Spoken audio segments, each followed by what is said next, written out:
Welcome to Jacksonville, Alabama, the home of the Jacksonville State Gamecocks. The spread is ready out there.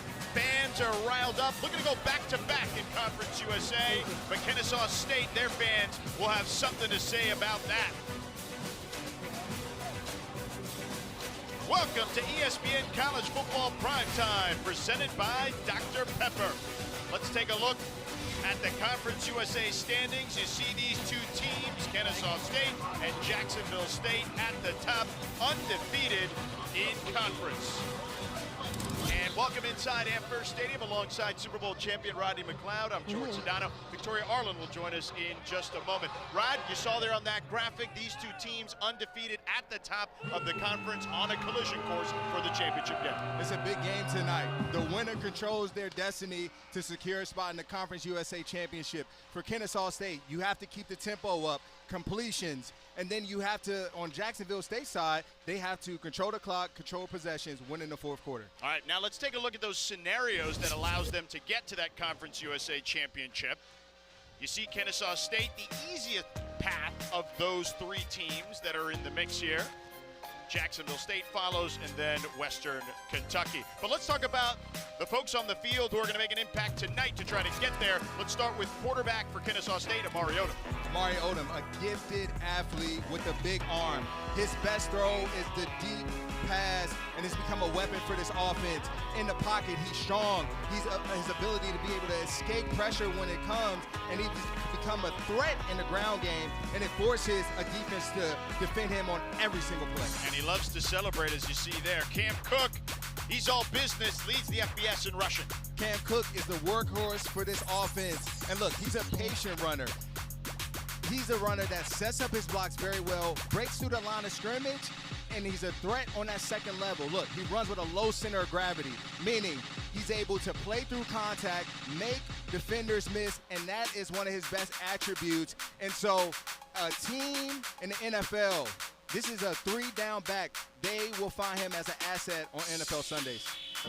We also have two first-time FBS head coaches here with these two squads. For more on that, let's check in with Victoria. We've got a showdown between two of the top teams in this conference, as you mentioned, George.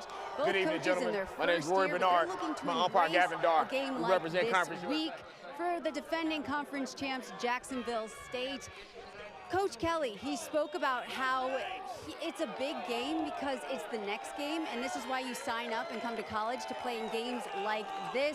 On the Kennesaw side, Coach Mack spoke about how he sees the guys having a mindset of wanting to go out there and do something special that's never been done. He also mentioned that while it's going to be a tough game, they understand the magnitude of the game and what it's going to take to try and come out with a win, George. All right, Victoria, yeah, if you look at it, Jerry Mack doing yeoman's work here in his first year, as is Charles Kelly in his first at Jacksonville State, taking over a team that was the Conference USA champions last year. But with Mack, he was a head coach previously at NC Central, 3 MEAC titles, Rod.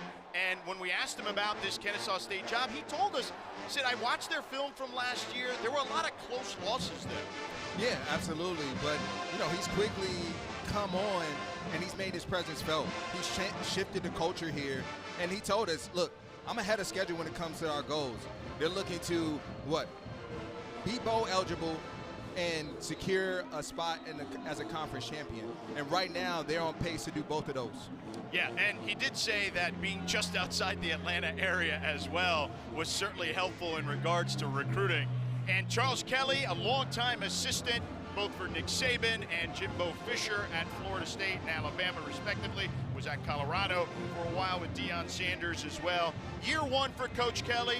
We asked him, you know, what did he say to his players on the way? And he said, look, you got to be crystal clear on what you want and what you want to be and what you want to accomplish. And he tells his players, can you embrace the grind? It's very process-oriented, and tells his guys, hey, we got to embrace who we are. And who are they, Rod? He says, we got to run, we got to be tough, and we got to be disciplined. And they're all of those things. They run the ball 60% of the time, and defenders know it. But the question is, can you stop it?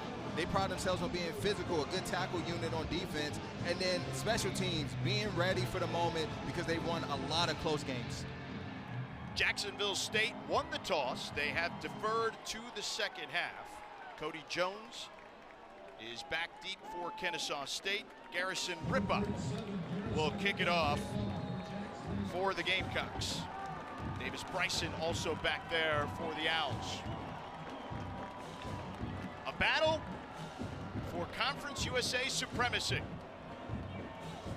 And we're off here in Jacksonville, Alabama. And that one out of bounds to start by Ripa. So a penalty to start in good field position for Kennesaw State. Yeah, really good field position to start this game, and an era on special teams. And this is an area of the game where a team can steal a possession. And here you are right now, Kennesaw State starting with good field position. Yeah, you mentioned this when you and I talked before the game, that special teams could play a factor here one way or another, good or bad. And already Jacksonville State starting off on the wrong foot. Amari Odom, the quarterback, they love his creativity, still working on his fundamentals. He's in the backfield with Coleman Bennett. Odom keeps, floats one to his tight end Bullock, and Bullock crosses the 40-yard line. And that's what Odom does well. You see it right there. He gets on a move, escapability, able to make a defender miss and get the ball, dump it into the flat. 2nd and 4 after a 6-yard gain. Now here's Coleman Bennett. He's big, he's strong. And, you know, it's interesting. He gets the first down. Caleb Nix with the tackle. When they talk about Coleman Bennett, his dad, Donnell, a champion of the University of Miami, played for the Kansas City Chiefs and Washington. And they think he can be a 6 to 8 year player, Coach Mack told us, in the NFL. Absolutely, and it's because of his work ethic and his mindset. Odom drops back, fires, incomplete, intended for Gabriel Benyard, his #1 target. We'll call his name a ton tonight. Yeah, Benyard, he's a weapon for this Kennesaw State offense. You'll see him lined up in a number of positions where whether he's at the X, the slot, sometimes even in the backfield. They'll look for him a lot today. Benyard is one of those guys that will impact the game on multiple levels. Special teams will impact it, obviously, from the receiving position. They'll move him around. 2nd and 10 for the Owls. Bennett with the carry. Bennett swallowed up in the backfield. Emmanuel Oyebadejo was first on the scene. Really good play by this defensive line. Oyebadejo on that play. Just really good, and they have to create more negative plays. This is going to help them a lot. 3rd and 11 here.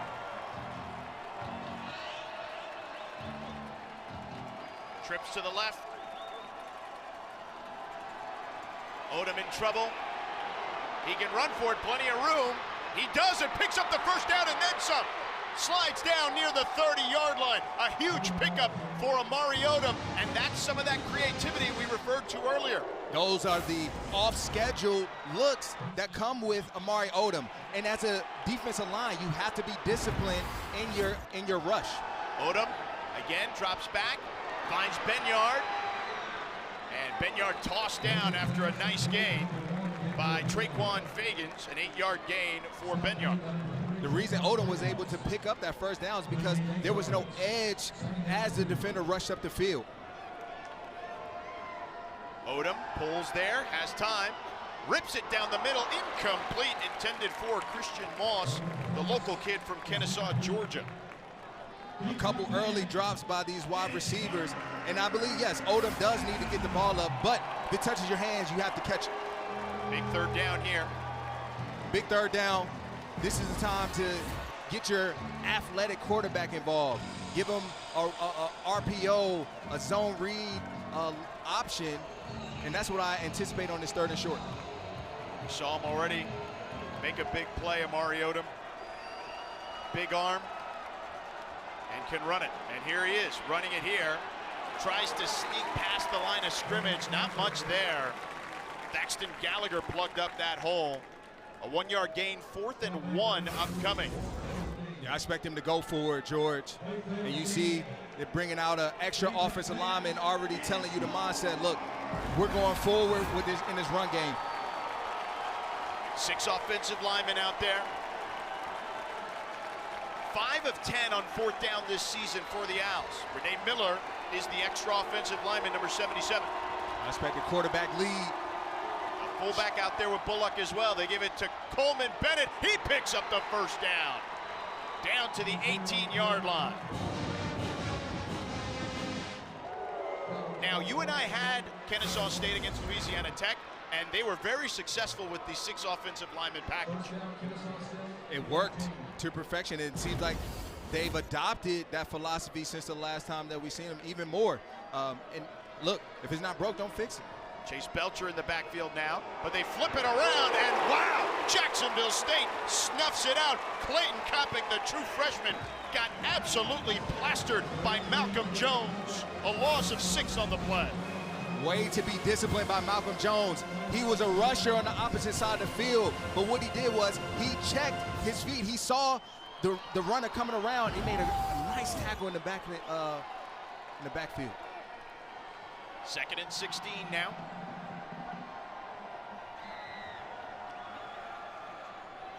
They give it to Kopic on the end around, finds a hole, dragging defenders, gets inside the 15 to the 13.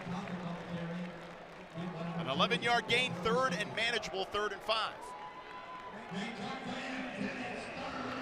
Kennesaw State, this is where they want to live majority of this game, 3rd and 5 and less, because it puts pressure on the defense to, again, be able to have the freedom to run or pass. Kopic is in the backfield, along with Chase Belcher. They give it to Belcher, and Belcher swings down and gets down to the 5, picks up a 1st down. He took Walker Osteen for a ride, a 7-yard gain. Kennesaw State doing a good job at picking up 3rd downs on this drive, and there's another conversion. Belcher again, pushing forward, keeping his feet moving, down to the goal line. 2nd and goal for the Owls. They're going fast. Belcher, one of these young men, the coaches told us a little immature to start his career here, but he's allowed the coaches to mold him in a positive way, and you're reaping the benefits here.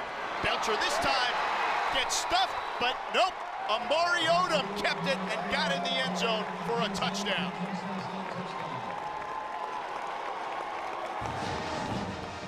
Just a well-executed play by Odom, reading the in-man on the line of scrimmage. He crashes down and goes for Belcher. Guess what that tells me? To keep it, and I'll score it myself. This is the problem that he creates. It forces you as a defense to play 11-on-11 football. If you don't have anyone assigned to him, he'll do this all game. Extra point is up and good. And Kennesaw State strikes early. Amari Odom doing everything on this drive, in the air and on the ground. 14 plays, 7 points for the Owls. Yeah.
Welcome back to Jacksonville, Alabama. The Owls leading 7-0. And Rod, you talked about in the open about Kennesaw State's tempo with their offense. Amari Odom executing to perfection. Absolutely, and the tempo is created when you are able to get completions, when you're able to have positive yardage. That's when it's most effective. So if you're Jacksonville State, the next time you're back out there, you have to generate more negative plays on first, second down to slow that tempo down. Coach Mack has to be happy about that. And this one will be down for a touchback by Jalen Likely of Jacksonville State. So Caden Creel coming out as the quarterback for Jacksonville State. Creel, interesting, when we talk to the coaches about him, they say, quiet guy, leads by example, but when he's in that huddle, he's a different dude in there. He becomes the leader. There's no question that he's that guy. Yeah, full command of the huddle, confident, he's a gamer. And you'll see him as a dual threat option. He's the definition of that based on his numbers. We'll see a lot of running from the Gamecocks between him and Cam Cook, who leads the FBS. Play action, and there's Creel diving forward beyond the 30.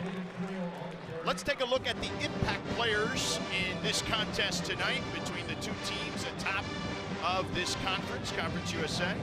For Jacksonville State, Cam Cook, as we mentioned, their tailback, and Barron Hobson, the linebacker on the defensive side for the Owls. See Cook lined up to the right of Creel, gets the toss here. Tries to get to the edge, he does, turns the corner, and out of bounds after a first down to the 42-yard line. Cam Cook, one of the best at it when it comes to a running back position. There you see just a little hesitation, gets a defender to freeze, and he gets around the corner. Really good job. You can see why he's such a successful player. Transfer from TCU. Cam Cook. Here comes the blitz.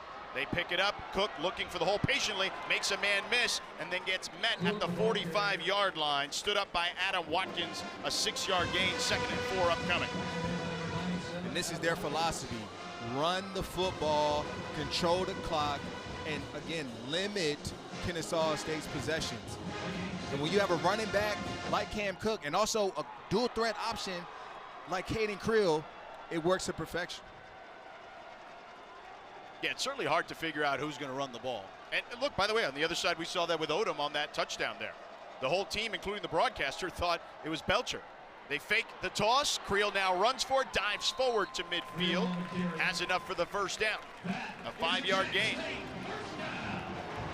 They force you as a defense to really play assignment sound football, the way that they structure their runs. You know, whether or not, look, we're going to hand it to Cam or we're going to keep it with Creel, you have to have someone assigned to them. And so let's see how Kennesaw State responds over the course of this game. 2 receivers to each side. The toss to Cook. And Cook gets to the 45. We'll actually mark him at the 45. For a moment, the official was going backwards a yard, but it's a 5-yard gain, 2nd and 5 upcoming. Cam Cook, 1,174 yards this season, 12 touchdowns, again, leads the FBS. And right now, Jack State is right on schedule, 2nd and 5. This is where you want to live all game. Creel drops back. Gonna take off, dives forward. 3rd down upcoming. What do you want to see here, Rod? They're going to their bread and butter. They're going to run the football. They're going to put the ball in the hands of Creel and Cook. 3rd and 1.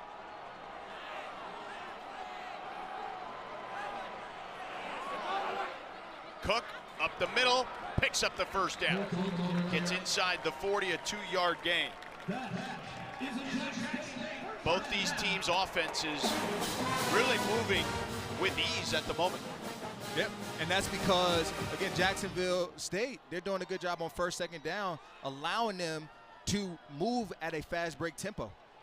The Owls wrap up Creel, but multiple flags on the field. Cody Jones on a safety blitz. We'll see what the marker is about.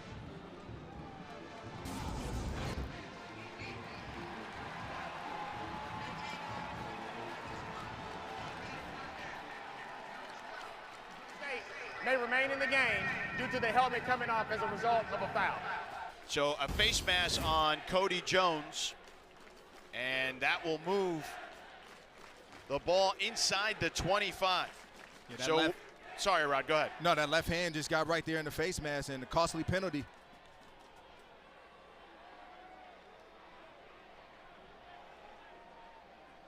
Jacksonville State goes to the air for the first time. It's Recksteiner on a wide receiver screen inside the red zone, down to the 18-yard line. A 6-yard gain, 2nd and 4 upcoming. And Recksteiner walking off gingerly. He had been dealing with an injury coming into this one. Yeah, their best wide receiver is Recksteiner. And Jericho Washington Jr. of Kennesaw State, their best corner, is down at the moment as well. Tough blows for both teams right now, losing some of their better players, or at least right now just injured for the moment, I should say. You see the trainers, Jericho on his feet. It's a good sign. Jericho, a former walk-on, preseason all-conference. And there's Recksteiner with a smile on his face, so hopefully that's a good sign too. But you see him flexing his arm. He was dealing with an arm injury coming into this contest. Yeah, Recksteiner, he's one of the bigger wide receivers, 6'2", 225. They like to put him in those positions where they get him the ball on the perimeter from screens or in those one-on-one matchups on the outside. For Jericho Washington Jr., Tavion Lawson, the true freshman, number 17, checking in for Kennesaw State. 2nd and 4, Creel. Pressure coming up the middle, flushed out, now he's gonna run for it. Picks up the first down and then some, dives towards the end zone for a touchdown.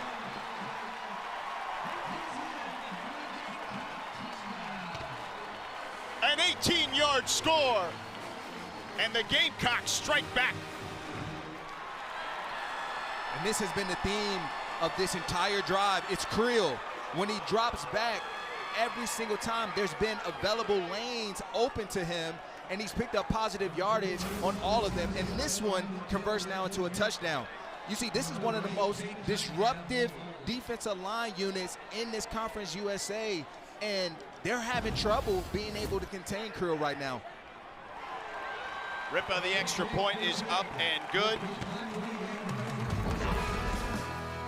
Creel making magic happen. Jacksonville State has scored on 36 of 39 red zone trips this season. 92% tops in the conference. Creel adding to that total.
ESPN College Football is presented by Ice Cold Dr. Pepper.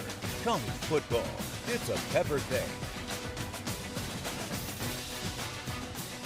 Welcome back here to Jacksonville State, all knotted up at 7. Caden Creel with an 18-yard score, 9 plays, 75 yards, 8 rushes, 1 pass attempt on their last drive. 4 minutes and 19 seconds off the clock. Jacksonville State, at least 1 rush touchdown, in every game this season. And Caden Creel picks that one up for him.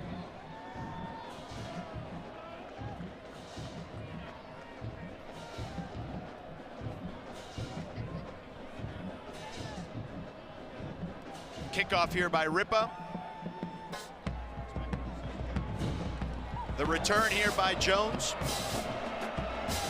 And Jones wrapped up at the 10. Good defense there by the special teams unit. Good tackling, rather. Really good tackling.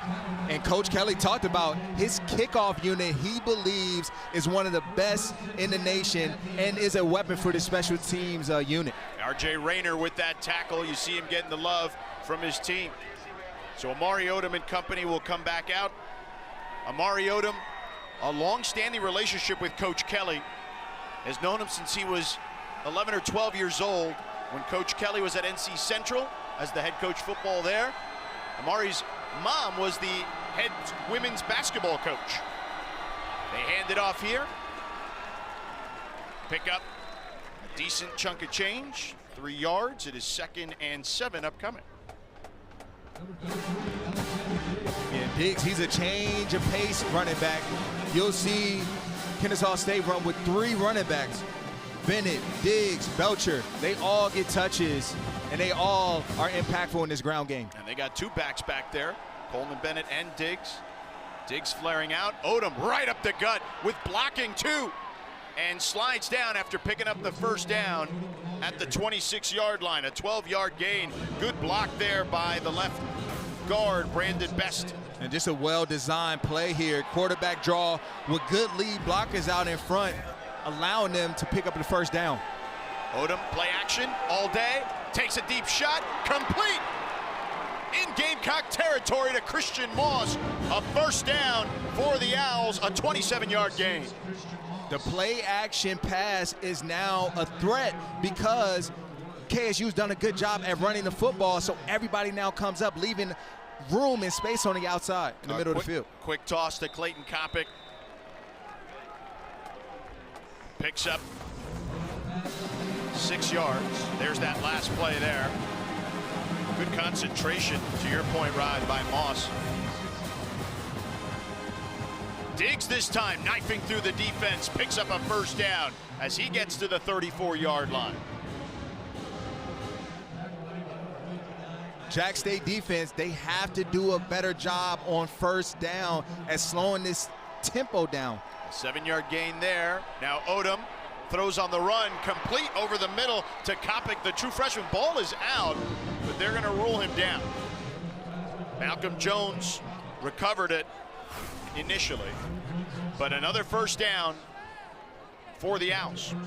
And as you see, George, the defensive line is running off a complete line change, and I'm seeing even some of the linebackers come off, Walker Olstein in particular.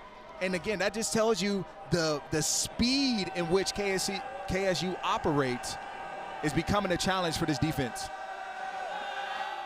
They're certainly going fast. There's no doubt about that. That is their weapon on offense, particularly with Odom at the helm. They hand it off. It's Diggs again, and he takes a big hit inside the 15 at the 14.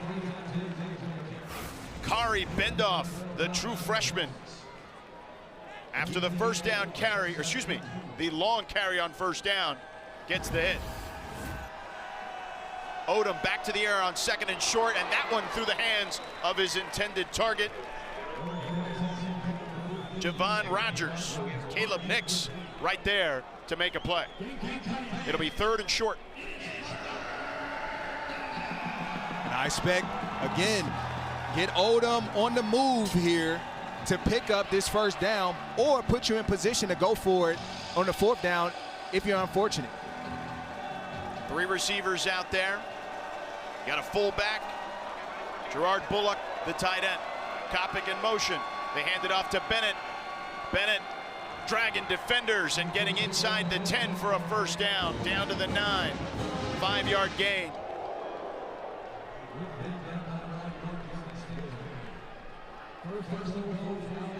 Bennett coming into this contest, nearly 500 yards on the ground. Bennett gets another carry, busted to the outside, a flag on the play, gets it to the end zone for a touchdown, but we'll see what the laundry's about. It's in the area of holding. Holding. Offense. Number 17. 10-yard penalty. First down. And that is Gerard Bullock, the graduate at tight end from Nashville, Tennessee.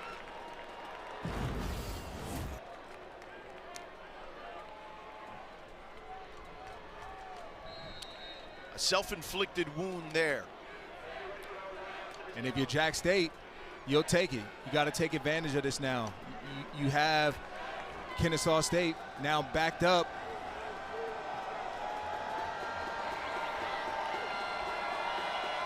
So it's first and goal from the 19. Odom lays one out to the end zone. Incomplete. Benyard could not haul it in. Tried to go upstairs. Tyron Taylor in coverage. I would love to see Odom throw that ball sooner because Benyard had a few steps on the defender. If he throws it there early, he's able to now run underneath it, but he ran out of space. And that's part of the maturation process that they talk about with Amari Odom. Correct. It's about, again, timing and anticipation, seeing it, and that's something that he's going to continue to work on. Odom 5 of 9, 58 yards through the air. They hand it off to Belcher up the middle, bounces off a defender, and gets inside the 15 to the 13. Walker Osteen brought him down after a 6-yard gain. It'll be third down upcoming. Third and goal from the 13. This is big for Jack State defense right now. You have to come away with this third down stop. I'm expecting them to send pressure at Odom, but they have to be disciplined when they rush. 12th play of the drive. Belcher flares out. Odom, a lane to run, dives forward, gets to the 11-yard line. Isaac Walker plugged up the hole, and the field goal unit should be coming out for the Owls. Really good job right there by the defense. Look, they hurt themselves, they backed themselves up. We're going to take advantage of it, and they did that. Britton Williams, 6 of 10 this season. A 29-yard attempt. Has not attempted one from this range this season. Oh, did he not get it? He did not. And Jacksonville State dodges a bullet. Another self-inflicted wound on this drive for the Owls. It will hurt you every time. You can't do it, and just an unfortunate miss, an opportunity by Kennesaw State.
Well, it's been an interesting first quarter to say the least. Kennesaw State moving down the field for a second drive, but some miscues cost them a big hold and a missed field goal attempt from 29 yards gives the Gamecocks an opportunity here before we close out the first quarter. Cam Cook in the backfield. Creel looking to throw. Now he's going to tuck it and run and dives forward for a gain of 3. Hobson and Christopher able to corral him. And the defense, they have to do a better job at balancing out their rush lanes. There's just too much space being created for Creel to be able to dissect and break free into the second level. And that should do it for the first quarter. We are all knotted up at 7 apiece in the battle for the top of Conference USA. Already tons of action here in the first quarter. Second down upcoming for the Gamecocks next.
Welcome back to Jacksonville State. We've got a tie game against Kennesaw State. Speaking of Kennesaw State, all right, Coach Mack, you talk a lot about the sustainability and the confidence in your team. How would you evaluate how they're living up to all that after the first? Yeah, gave up a play on the first drive. Defense gave up a touchdown. We talked about being a four-quarter game. We just got to constantly overcome some adversity. That's part of playing football. Like, we had a situation there we didn't get a great call. We felt like we should have scored a touchdown. So we got to still continue to keep playing football. Thank you, Coach. All right, thank you.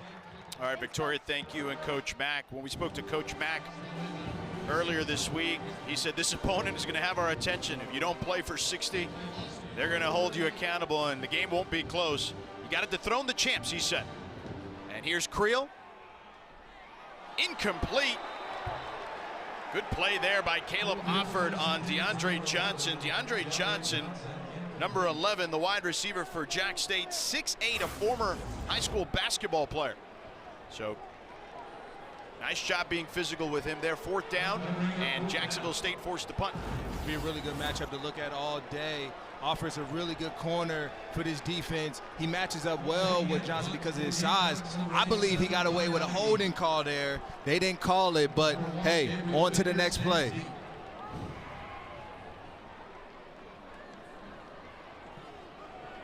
A soccer-style boot here. Benyard fields it and taken down immediately at the 35-yard line by Caleb Nix.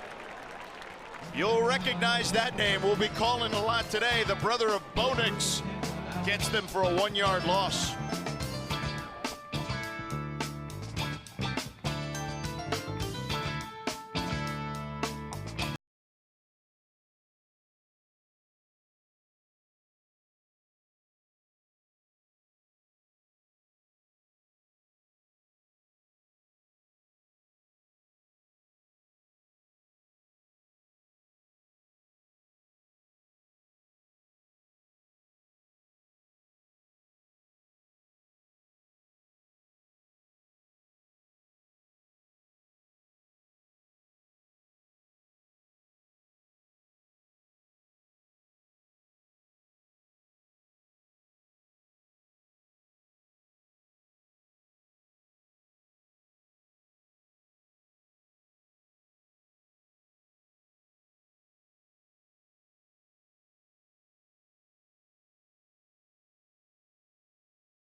Eastern with the Countdown crew on ESPN and the all-new ESPN app.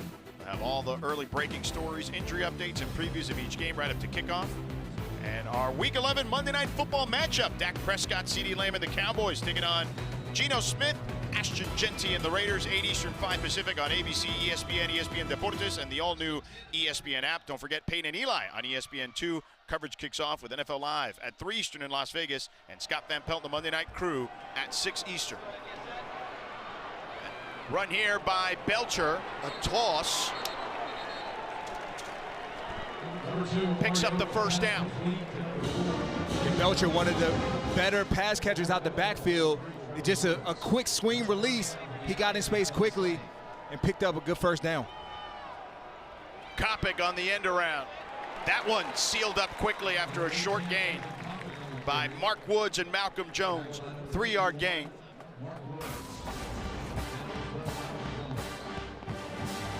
Kopic, he's a young man that's been coming on lately for this team. Freshman, but making a lot of plays. Belcher again on the ground. Short gain there of 1. 3rd down upcoming and 6. Number 4, Chase Belcher on the carry. Tackle by number 99, Emmanuel. Expecting this offense to probably go through the air on this one. 3rd and 5 situation. Lean on the hands of Binyard or Christian Moss to win a one-on-one matchup. Two backs of the backfield, Bennett and Diggs. Diggs flares out, pressure coming in the face of Odom. He throws complete to Christian Moss for a first down inside the 35 to the 34-yard line. A 15-yard gain and a strike from Odom to Moss. And Moss is a good receiver that you want to throw to across the middle of the field, just with his size and his stature. He's not afraid to go across that middle, and there he is a couple times today showing up big. Odom on the keeper, and they drag him down from behind. Emmanuel Oyebadejo brought him down.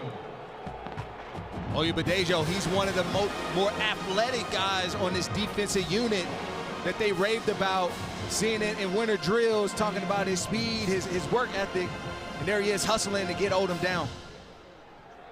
2-yard gain. A lot of substitutions for Jack State there.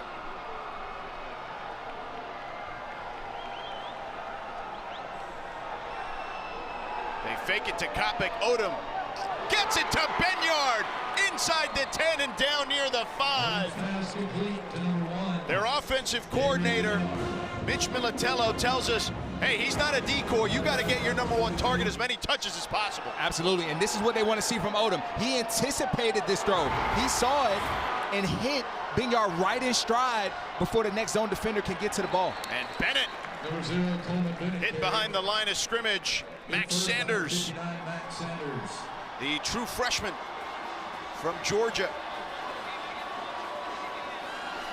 On the last drive, KSU, they had a self-inflicted wound that took them out of position from scoring.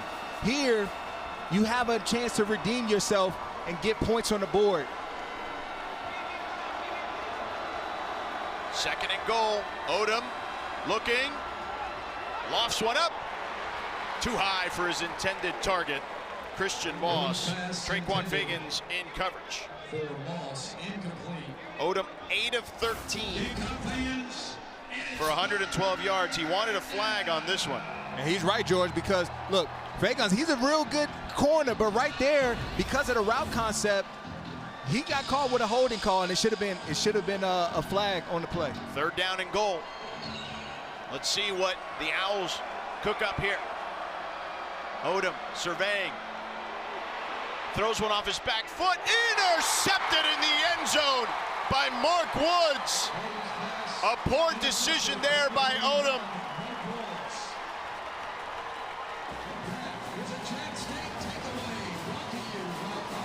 Big play by this defense again. Rising to the occasion, showing up when it matters the most. Coming up with a huge play by Mark Woods, and the pressure being applied by the defensive lineman there. And this is a problem that Odom had last week. He found himself in these positions where he wanted to play hero ball and do too much instead of just doing whatever was required. And right there, you have to throw the ball away and take the points, which is a field goal. The famous quote Nick Saban always says, do your job. But to your point, yep, couple of interceptions last week against UTEP. 1st and 10 here for the Gamecocks. A pop pass to Rechsteiner, trying to turn the corner, but the Owls snuff it out immediately. Barron Hobson right there to take him down. 5-yard loss. Really good play just by Cody Jones, setting the edge and allowing his linebacker B-Hop to get to the ball. 2nd and 15. Cook flares out. Creel. They throw it over the middle, and it's complete to the tight end, Baldwin. He gets past the original line of scrimmage. A gain of 7. 3rd down and 8.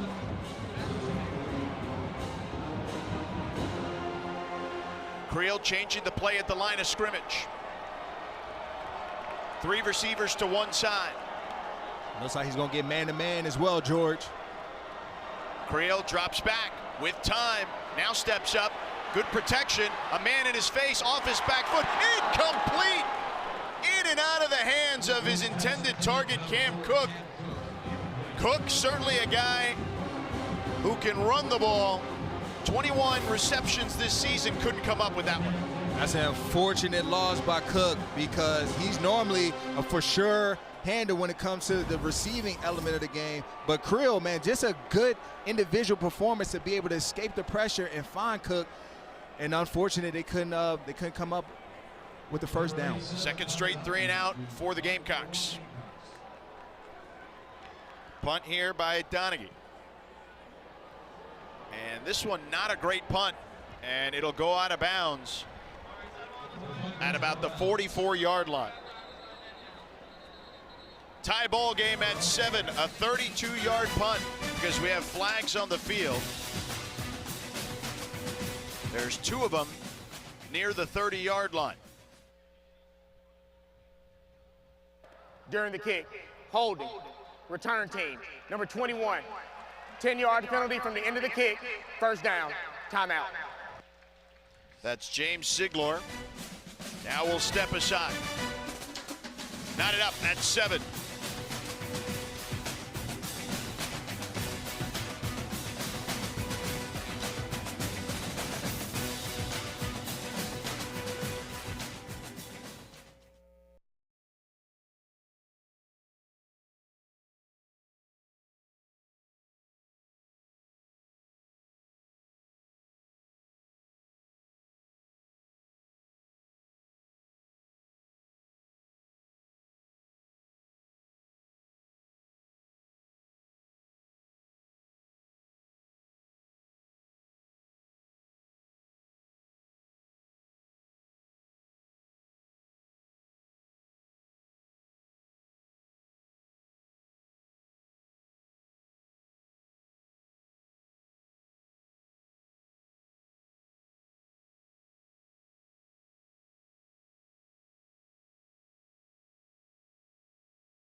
All right, let's take a look at this week's college football playoff rankings brought to you by Goodyear.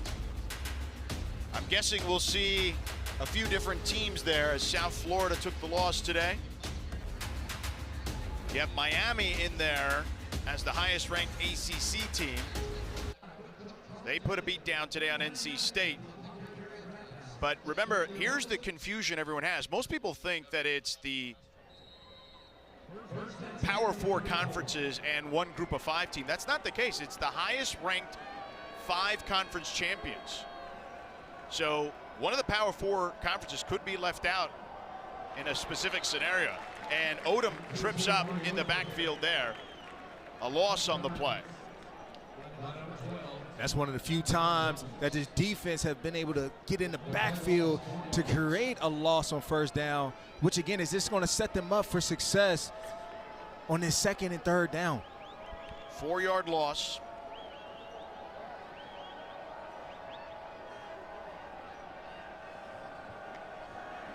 Odom drops back, pressure coming, throws, Kopic stabs it and gets near the sticks.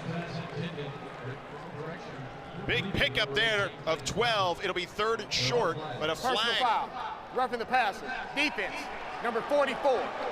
15-yard penalty from the end of the run, first down. That's Curtis Perry, the redshirt junior from Montgomery, Alabama. A transfer from Virginia Tech, getting the start today in place of Jawan Campbell, who is injured.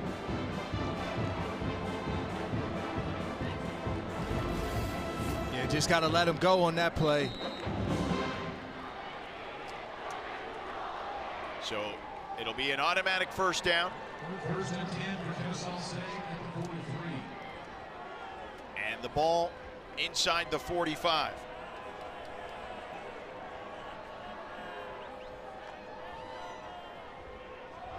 Odom takes the hit, and Bennett picks up a couple. 2-yard gain, 2nd and 8. Let's take a look at Rod's nods for Jacksonville State. Rod, what are you looking at as far as your keys on defense? Yeah, Jacksonville State, like we've been talking about, just controlling the tempo. How you do that is you have to create negative plays on 1st, 2nd down, and then win versus the deep shot. This is a team that likes to take their shots down the field with Christian Moss and Benyard, and you have to show up and win when your number's called. 2nd and 8. Bullock moves to the opposite end of the formation. Play action. Odom fires down the seam. Incomplete. Ball knocked out. Ruling on the field is an incomplete pass. It's 3rd down. Tykeem Wallace did not look like he had possession. Traquan Fagans, though, did knock it out. And Fagans just with a really good play on the ball as he got ready to climb up the field and just got that punch out there. It's a real good play. For a second, I thought it was a fumble, but he didn't have possession. 3rd and 8 here.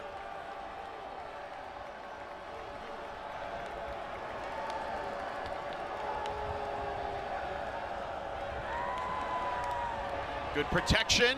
Odom fires over the middle and complete to Kopic right at the marker. They'll give him the first down, an 8-yard gain. And Kopic is showing up now in this game. Odom's finding him. This on his 2nd level. There he was working against a linebacker, which isn't a favorable matchup for Jacksonville State. Odom drops back again towards the sideline, complete to Moss. Moss taking a defender for a ride and pushed out of bounds at the 15. Caleb Nix took that ride with Moss, an 18-yard gain. Good strong throw by Odom to get it over the zone defender and find Moss on the outside part of the field. Diggs gets the carry here, and Diggs met after a short gain by Max Sanders, again the true freshman. 2-yard gain. Sanders, the green dot as they call him, he does all the communication on defense. You don't see that from a true freshman very often on defense. No, but he's made the most of it, and they said he's mature beyond his years and gained the trust of his teammates, and a lot has to do with the way that he shows up on Saturdays with his defensive unit. 2nd and 8.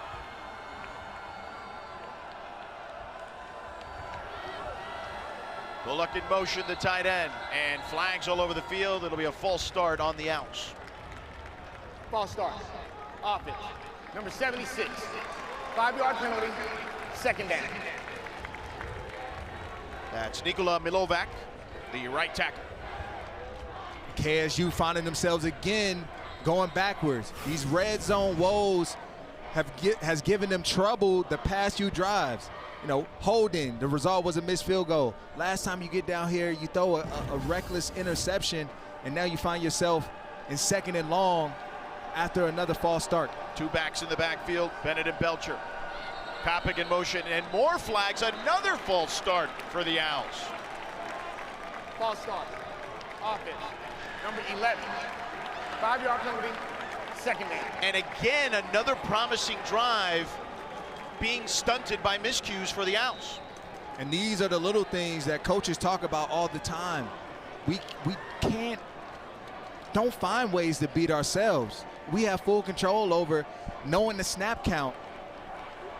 And I know Coach Mack isn't happy right now. Prides himself on being a disciplined, smart team. Belcher flares out of the backfield, play action. Odom, he's going to tuck it and run. He's got a lane and slides down at the 20-yard line. 3rd down upcoming.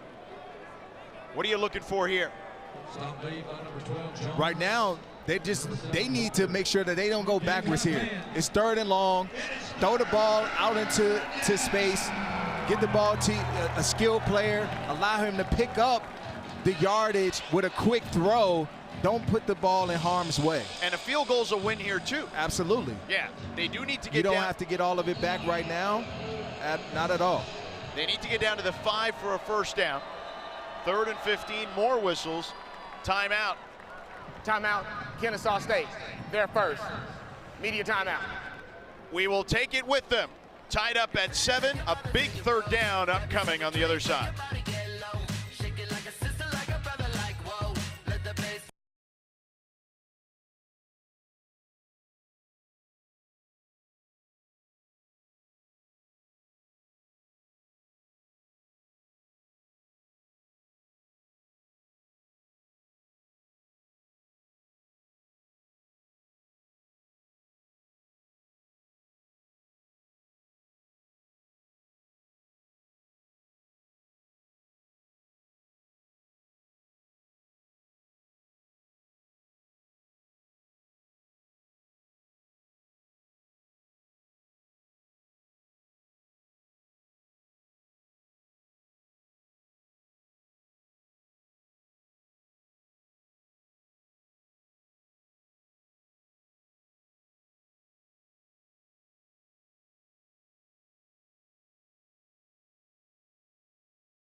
The NWSL playoffs roll on. We'll have the second semifinal matchup of the weekend. The Orlando Pride, the defending champs, against Gotham, the 2023 champs. Coverage begins tomorrow afternoon at 3 Eastern, noon Pacific on ABC, ESPN Deportes, and the all-new ESPN app. The Kennesaw State fans in the house here at Jacksonville State. Kennesaw State, their 4th trip in the red zone in this one, including this drive. TD called back by holding, then a missed field goal, an interception, and then 2 false starts here. 3rd and 15. Odom trying to make something happen, loses the football and pounces back on it. Emmanuel Oyabadejo knocked it out of Odom's hands, and it's going to be a field goal attempt here for the Owls. Again, 99 coming to play. Just effort and hustle by the young man to almost come away with another critical turnover in his red zone area. Daniel Kinney out there to kick it. The true freshman from Knoxville, Tennessee. He's 4 of 4 this season.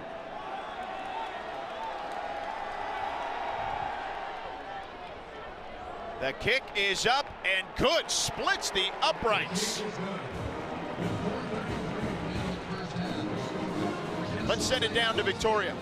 Guys, you talk about Emmanuel Oyabadejo, and He was originally from the UK, George. He's standing at 6'7", weighing 295 pounds. He started playing soccer as a kid, then transitioned to basketball because he was too tall for soccer. But at the age of 18, he started medical school over at Southwest England, the University of Exeter at Southwest England. And during his 2 years there, he went to go watch his friend play on the American football team. The team very quickly recruited him. He was playing the next week, and he thought it was initially going to be something to do for fun to keep him active, and very quickly fell in love with the game. And he was supposed to play last year here at Jacksonville State. He got hurt, he rehabbed back. He actually called that rehab a blessing, and now he is a difference maker. And Coach Kelly says, it's the first time in 35 years I've had someone like him. Yeah, Oyebadejo, it's interesting when we talk to their defensive coordinator, Brian Williams. First of all, the first words out of his mouth when it came to Oyebadejo was he's amazing, and just marveled at his measurables and how quickly he picks things up. Real fast learner, and he's been making some plays in this ball game thus far. And a fair catch by Jalen Likely, the tailback. So Jacksonville State, here are their first 3 drives, scored a TD, but then 2 3-and-outs, Rod. Yeah, this has been stalled the past few drives, and this is where, again, they got to put some more trust in Creel as a passer now to be able to open up that run game again. And look, he's a serviceable thrower. He runs his operation very well. He's not an elite passer, but he's fully capable. Creel, man in motion. They hand it off. Cook squeezes through, sneaks his way past a couple of defenders, past the 30 to the 31-yard line, a 6-yard gain. What are Rod's nods for the Owls? Yeah, the Owls, they got to play assignment sound football, particularly when it comes to the run. Because of Creel and Cook, they force you to have somebody accounted for, and then eye discipline in the back end. They'll run a number of trick plays. It's just a matter of when, and you can't go to sleep if you're a cornerback or safety. Creel on the run, throws it, it's complete past the 45-yard line to Kalen Coombs, the 5th-year senior out of Leesburg, Virginia, transfer from FAU. First down. Good play. Get Creel on the move and find somebody downfield in this zone. Some positive momentum now for the Gamecocks.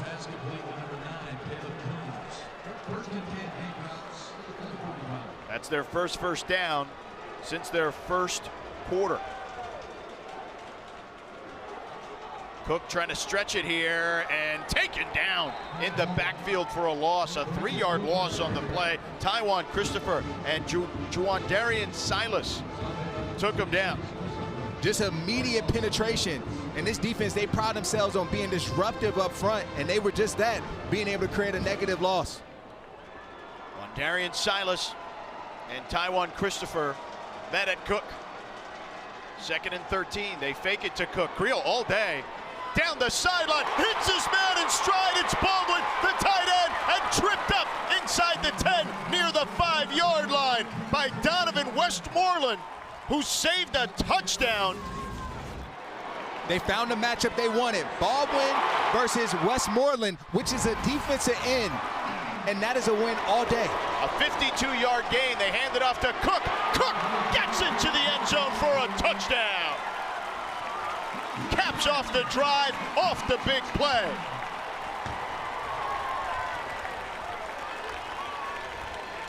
The Gamecocks with the lead. What an answer by this team. Look, we talked about it as this drive started. Get the ball to Creel and allow him to pass the football, and they walked away with 2 chunk plays because of it, and that set up that touchdown right there. Ripa for the extra point is up and good. Here's the pass that set it up. And you have Baldwin, and Westmoreland's just fooled. He thought Baldwin was just doing a simple block. He wheeled it up, and Creel found him down the field, and that led to the Cook touchdown. And again, just good movement by that offensive line, and they found themselves now leading this football game. Cook is 13th touchdown of the season. For more on Cook, let's check in with Victoria. Guys, speaking with Coach Kelly, he talked about Cam Cook and how they had finished spring practice, or they were about like 2 weeks in. He's like, I don't remember exactly, but he said he wanted his leadership team that was voted by the team, and they give out sheets for the guys to vote on who's they're going to be one of their top leaders. And Cam Cook had only been a few months in, and he got one of the highest votes, and that speaks volumes, as Coach Kelly said, to his impact and who he is as a player. Yeah, it's interesting, Victoria. He also added that even though he was a spring transfer from a Power 4 school at TCU, he didn't want any preferential treatment. Like some guys maybe think like, hey, I'm the guy who came from a power program down and may act differently. This guy just went to work and led by example. And he earned his stripes. They pop this one up. Bryson will fair catch it. And the Owls will begin their drive. Jacksonville State, 2 rush TDs tonight.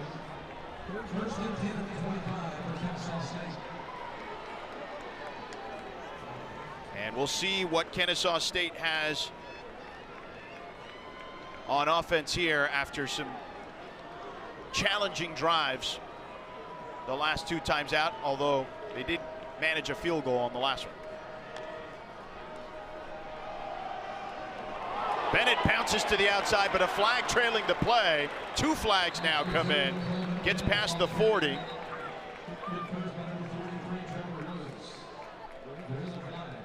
Let's see what the laundry's about. Holding. Offense. Number 17. 10-yard penalty. First down. It's Bullock again, the tight end, his second penalty of the game. Yeah, just working against Nix.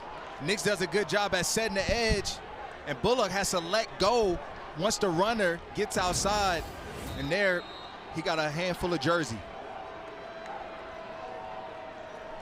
Bullock cost them a touchdown earlier, although Coach Mack told Victoria he didn't think that one was a hold. But nonetheless, in the books, it'll be his second hold of the game. Diggs this time.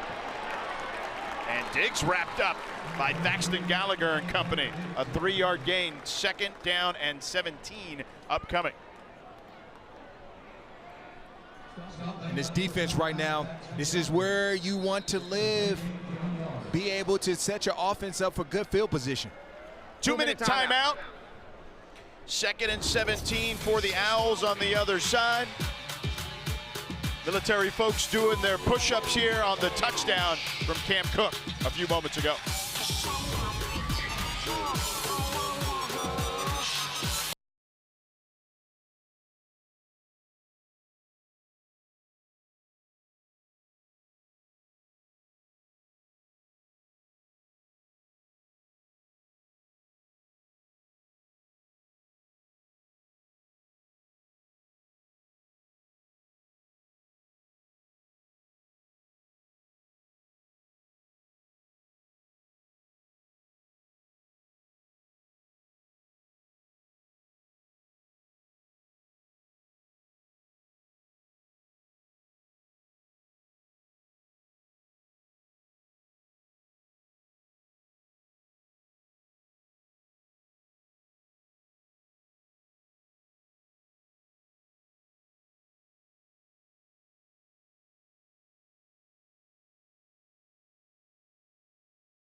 tomorrow on ESPN and the all-new ESPN app. Number 1 Houston taking on number 22 Auburn in Birmingham at 3 Eastern. Then Penny Hardaway in Memphis hosts UNLV. And at 8:30 Eastern, Miami squares off against Sunshine State rival 10th-ranked Florida in Jacksonville. Should be a heck of a afternoon and evening of hoops right here on ESPN and the all-new ESPN app. George Sedano, Rodney McLeod, Victoria Arlen with you here at Jacksonville State. 4-point ball game. 2nd and 17 here for the Owls. Odom flushed out and throws it. Takes a hit, though, near the sideline, and that's what that flag looks to be about. Curtis Perry laid a hit. Charles Kelly, the head coach, is furious with Perry as Odom was tiptoeing the sideline to get rid of it.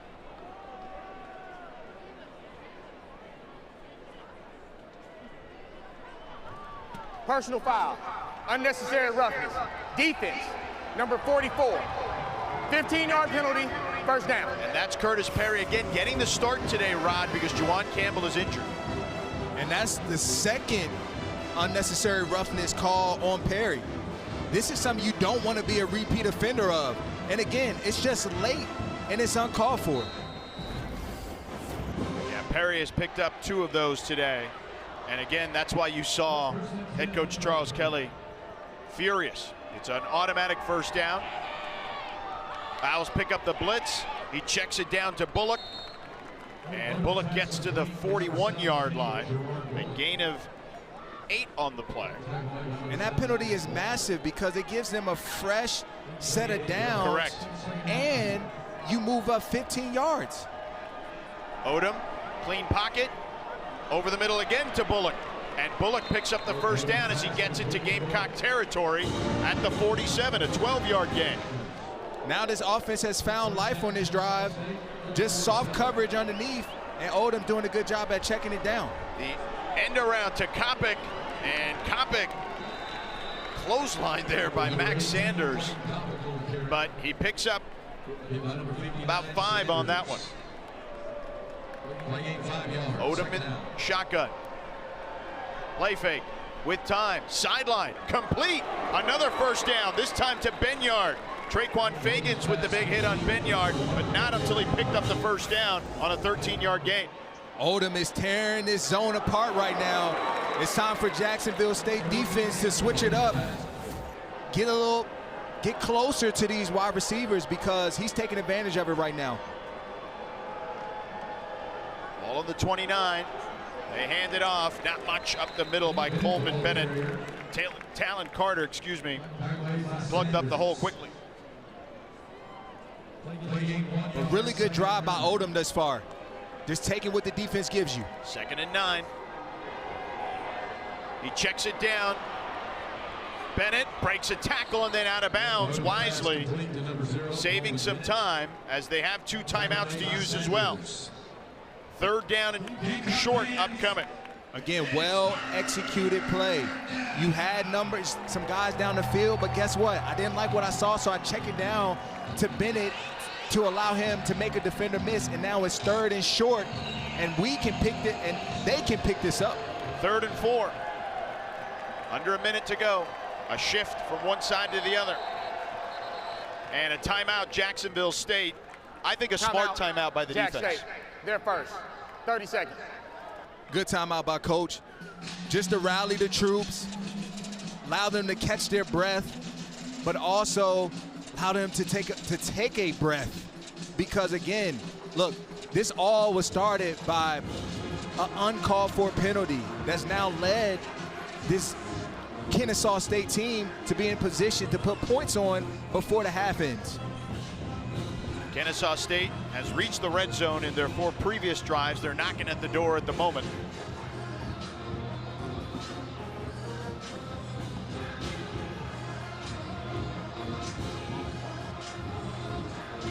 Two timeouts for Kennesaw.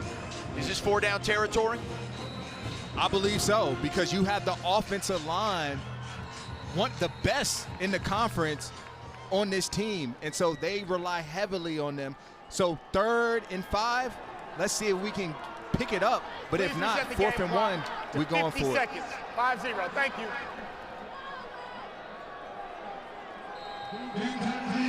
Clock here in the stadium did not have 50 seconds. It's now set.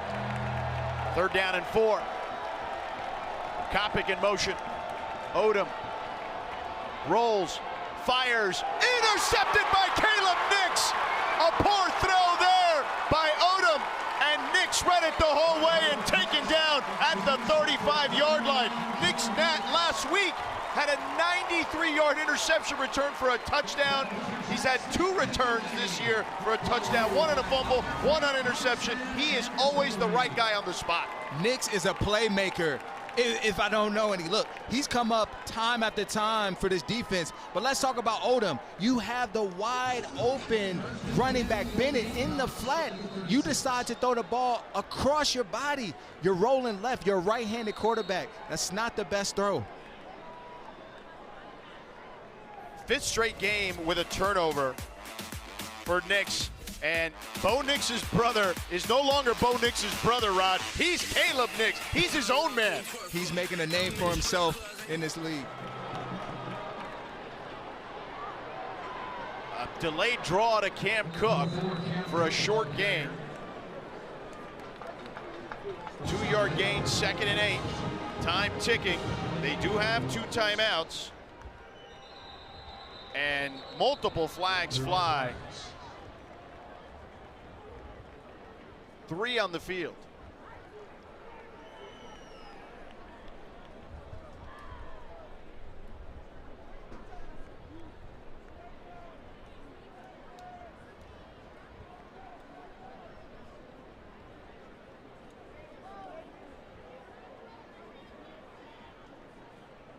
Were you surprised by that play call? I was very surprised by that. Just a draw, but let's hear the official first before we get your thoughts. False start. Offense, number 54. 5-yard penalty. It's still 2nd down. The false start qualifies for a 10-second runoff. However, Jack State has elected to use the timeout to avoid the 10-second runoff. Timeout, Jack State. They're second. So they still have 1 timeout to avoid the 10-second runoff. Were you surprised by the draw play? It looked like Creel was going to drop back to pass, and at the last second almost surprised Cook with the draw play. Again, it's an aggressive defensive line unit, so probably trying to catch them up the field rushing, pick up some positive yards on the ground first. Creel under duress, checks it down to Cook, makes a man miss, down the sideline, picks up the 1st down and then some, and out of bounds, but 2 flags make that 3 flags, trailing the play inside the 30, back in Jacksonville State territory. Offense, number 72. 10-yard penalty, 2nd down. And that's on number 72, Nate Smith, redshirt sophomore, who's getting the start today at right tackle for the first half, because Reggie Jackson, their normal starting right tackle, is out due to targeting from last week, which you don't see very often on an offensive lineman, let alone an offensive player. No, you don't, but Reggie Jackson has been sturdy for this offensive line, been in every snap throughout the season, so I was interested to see how they would respond in this first half without him. I'll say they've done a good job this far. But that was a big play nullified there. Creel on the move. He's going to tuck it and run, and he picks up the 1st down. Nope, did he go out early? Number 12, Caden Creel.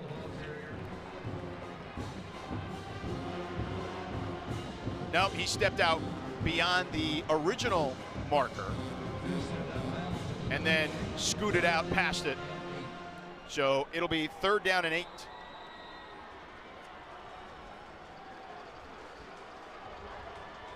And they just brought in Gavin Wimsatt. Timeout. Believe he probably maybe he has a stronger Their 3rd and arm final to be able to get half. into the end zone rather than Creel. They're going to try a Hail Mary here. So you saw on that last replay, Creel stepped out a few yards before then trotting out of bounds. Good job by the officials. 3rd and 8 with 5 seconds to go. And to your point, Rod, Wimsatt is in there. He's the backup quarterback, but they use him on a ton of stuff. He's in as a wide receiver at times. Sometimes he's in at quarterback. Sometimes he's in at tailback. the senior transfer from Kentucky. I expect the ball to go to this 3-receiver side with DeAndre Johnson right in the middle. Wimsatt 6'8". Launches it down the field. And it lands in the hands of Johnson off the carom of a defender for a touchdown. 62 yards. Are you kidding me?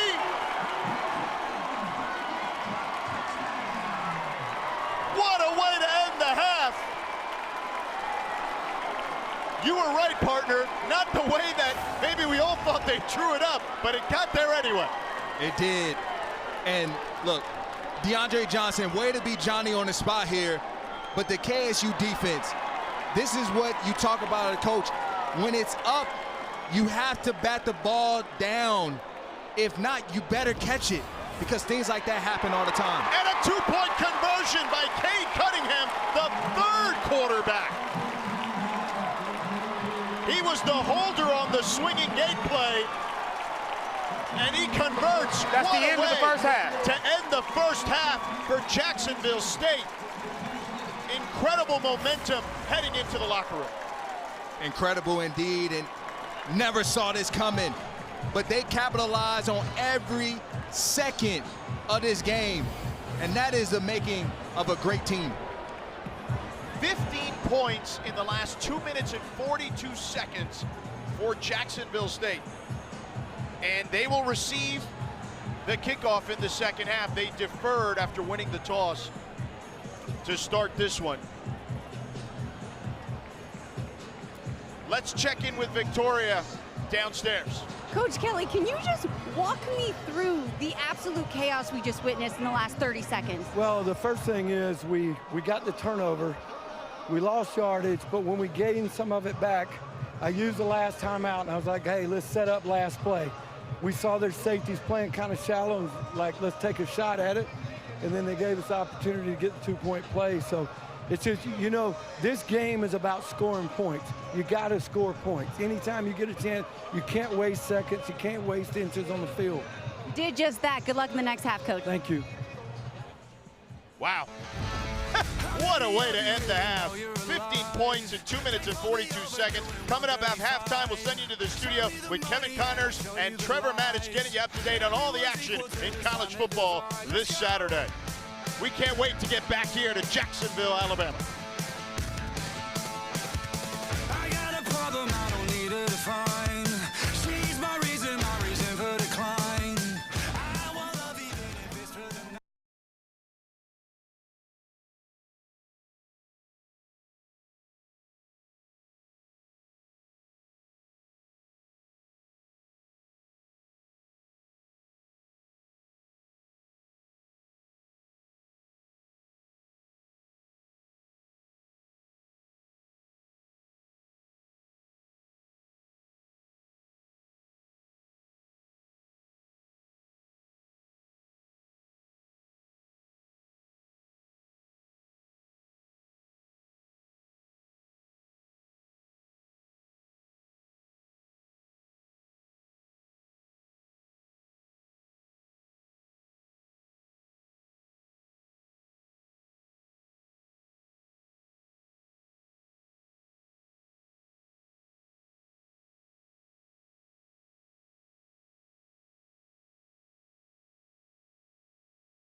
back to ESPN College Football Primetime, presented by Dr. Pepper.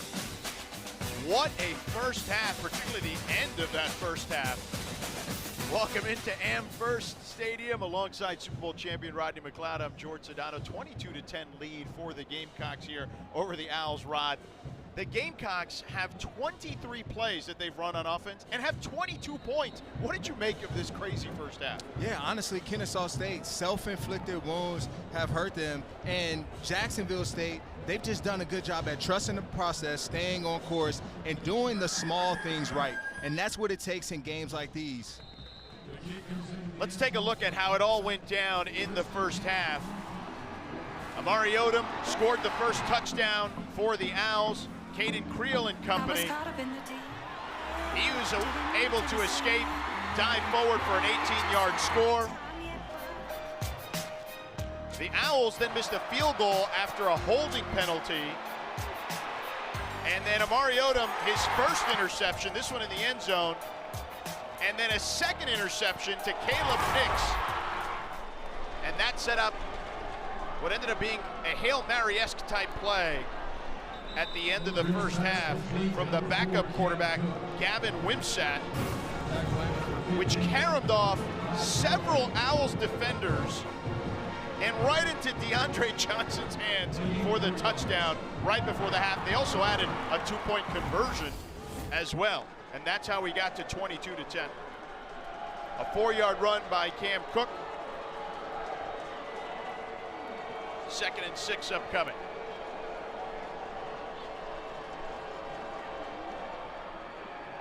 Cook here, not much. Maybe a yard.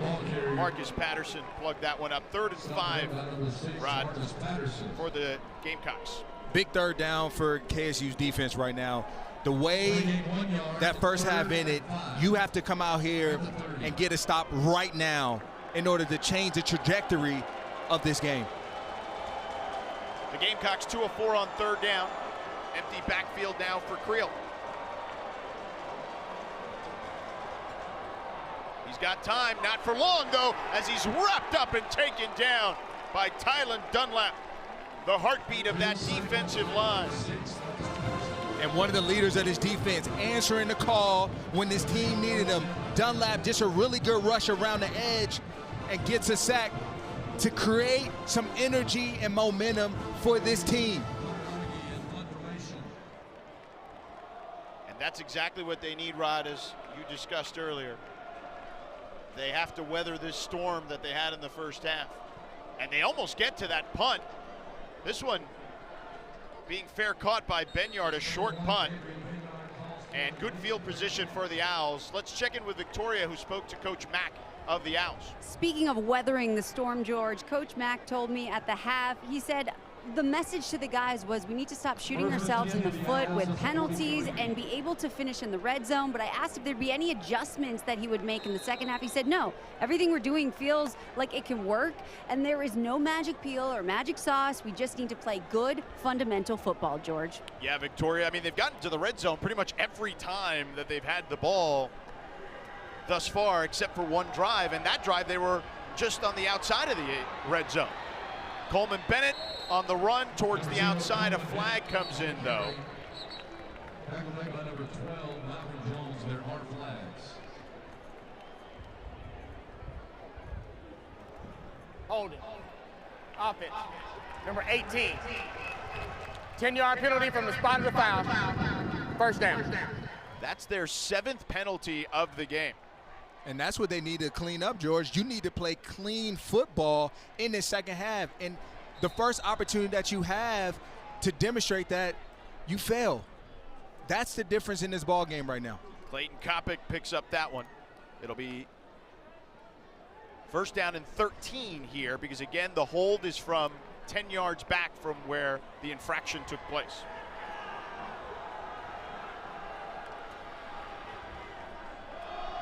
Bennett again finds a seam, darts forward down to the 45-yard line. A 5-yard gain. Here are the drives for Kennesaw State. And again, every drive either in the red zone or literally just outside, inside the 25 for their last drive that ended up with that Caleb Nix interception. Diggs and Belcher in the backfield. They give it to Diggs, and not much there for Diggs. Jalen Carter again, plugging up the hole. A 1-yard gain, 3rd and 7, Rob. No gain on the play. Again, I'm going to talk about Kennesaw State because, look, Jacksonville State is in full control of this game. You have to come out here right now and answer the bell. And you're getting a chance right now offensively to do that on this 3rd down. Diggs in the backfield with Odom on 3rd and 7. Odom with time, he's going to tuck it and run. Directing traffic, picks up the 1st down, and taken down inside the 40, down to the 38-yard line. Curtis Perry tackled him after a 16-yard gain. Without hesitation, Odom takes it himself. He saw a lane and he attacked it. On the ground again, Diggs, and Diggs takes some punishment inside the 35 to the 34. Look for KSU to get back on the attack of this fast break offense where they're rushing to the line to not even give Jacksonville State a chance to recover. Play action, pocket collapsing, Odom off his back foot, wisely throws this one out of bounds. Christian Moss in the area. There's no foul for intentional grounding. There was a receiver in the area. 3rd down. Shane Payton Hodges and Isaac Walker with the pressure on Odom.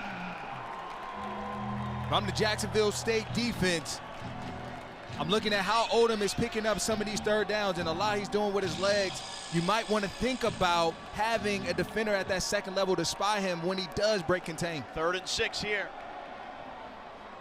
And that one might have skipped off the ground. Yep, incomplete to Clayton Kopic. And now 4th down, and the offense is staying on the field. And they need to pick up points. And Odom, he just didn't step into that throw. And that's why it landed a yard short from his receiver. It would be a 52-yard attempt. So they're staying on the field here in no man's land. They're 1 for 1 on 4th down tonight. Now 6 of 12 on 3rd downs. Diggs flares out. Clean pocket.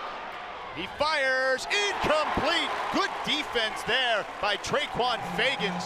Knocked it away as the ball was headed right into the belly of Benyard. That's a good-on-good play.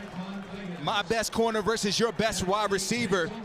And just good position by Fagans to be able to stay in phase with Benyard and then be able to come across with the pass breakup. Turnover on downs. Jacksonville State on offense when we come back.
Back to ESPN College Football Primetime, presented by Dr. Pepper. They're saying let Cam cook.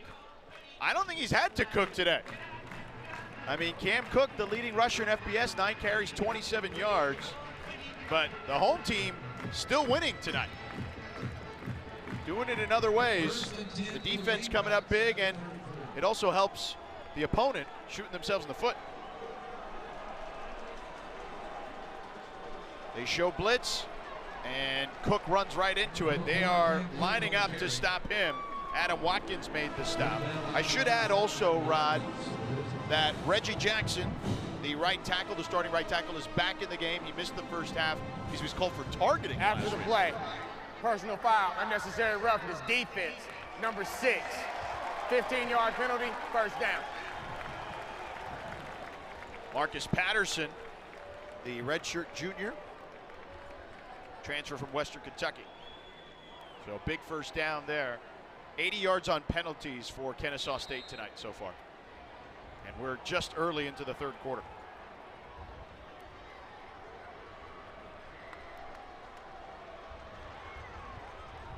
On the ground here with Cook on first down.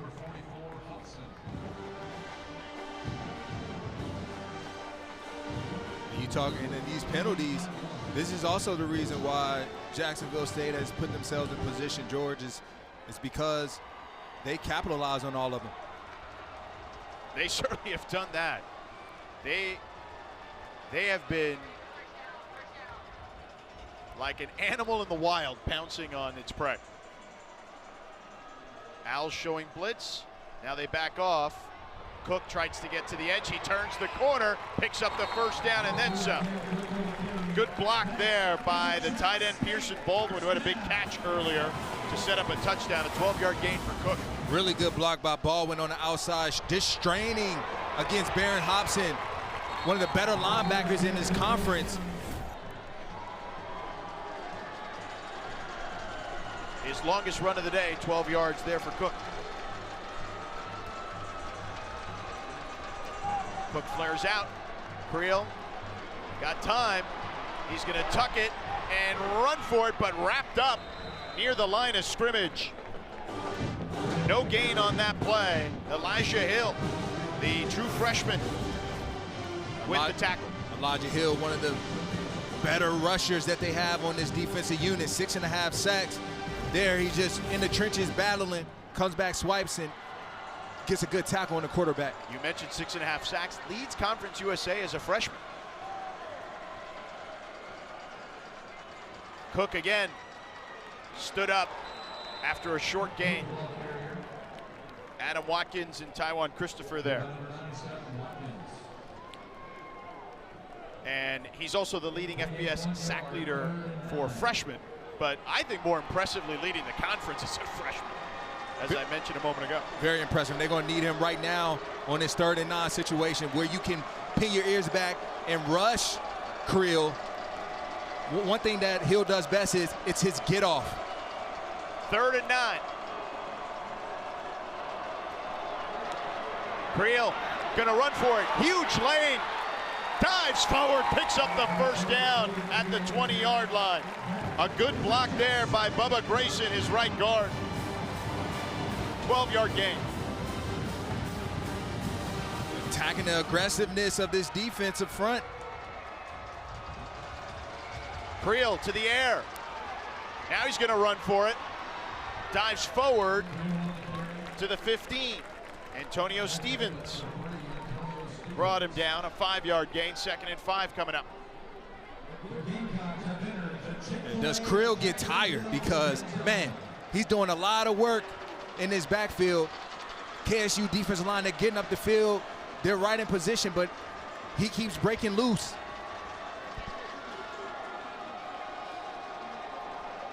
Creel 11 carries, 69 yards. Andrew Paul in the backfield now with Creel. On 2nd down. Creel, that one batted in the air, incomplete. Donovan Westmoreland batted that one up in the air, got the deflection. 3rd down and 5 upcoming. It's a good job at Westmoreland, just getting his hands up, mirroring the quarterback's arm. And 3rd and 5. This requires the defense to play tighter coverage. You got to play man-to-man and force Krill to be a pocket passer right now if you want to have a chance of getting off this field. Trips receivers to one side. Gentry in motion. Krill looks his way. Fires incomplete, in and out of the hands of DeAndre Johnson, who was in the right place at the right time to end the half with that touchdown earlier in the game. Drops that one, 4th down, and the kicking unit coming out. He saw the end zone in his sight before he caught the football. Number one objective as a receiver, catch first. And that was a well-designed play. They caught him in man-to-man. They ran a nice rub route. Get your biggest wide receiver in a slant position. He just has to catch and finish. And he's still a player that's not a formed player as a wide receiver. Played basketball, as we mentioned earlier in the broadcast. Didn't play much at Rutgers before he transferred. And Ripa boots this one through. And it's 25-10.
(25-10) here. Jacksonville State leading Kennesaw State.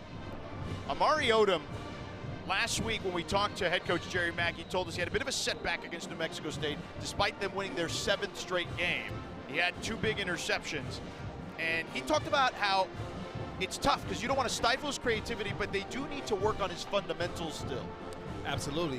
He's still developing as a quarterback, and one of those areas of improvement are his mechanics in the pocket, being able to match the footwork with the route concept, stepping into throws, and you see glimpses of it, but it's not as consistent. And so some of those woes and lapses last week that hurt them, they were able to overcome with a victory. Tonight, it's cost them a couple times in the red zone from possibly either leading this game or being in closer position than they are now. Yeah, they should at least be in closer position for sure. Kickoff here through the end zone. So Amari Odom and company will get another shot at this. There's still plenty of time in this game with just under 7 minutes to go in the third. Plenty of time, and this was one thing that Coach Mack also talked about is, man, we got to weather the storm. We have to stay the course and see things through all the way and play 60 minutes of football. You can't expect everything to be perfect, and right now they haven't been. And so how are you going to respond in this moment? Odom rushing yards in the first quarter, 40. Since then, only 12, and he's 14 of 25, 176 yards, no touchdowns, 2 interceptions, as we showed you earlier. They're on the ground, big hole there by Belcher. And he gets into Gamecock territory. Big first down right out of the gate. Big first down, and it's time to lean on the best offensive line in your conference versus one of the weaker defensive line units by rushing the football. They do it again, back on the ground for Belcher. And he picks up a nice chunk of change there. Picks up 4. They're going fast here, 2nd and 6. Belcher has a ton of speed. He's caught passes out of the backfield for touchdowns as well. Play action for Odom. Back to the air. Finds Benyard. He threads the needle there, and a big first down inside the 20 to the 18-yard line. 26-yard gain. And those are the throws that you want to see from him. Stand in the pocket strong and deliver a missile down the middle of the field. Back to the ground for Belcher. Belcher trying to squeeze through. Picks up about 8 yards there, down to the 10. 2nd and 2, and now the offense has got its rhythm again. Yeah, Jordan, but this is where they've gone backwards throughout the game, right in this area of the field. And so right now, it's time to punch it in. It's time to learn from your first half mistakes and do better right now. You see Odom changing the play at the line of scrimmage. Kopic and Bennett in the backfield. Kopic flares out, they give it to Bennett. Test the outside and taken down.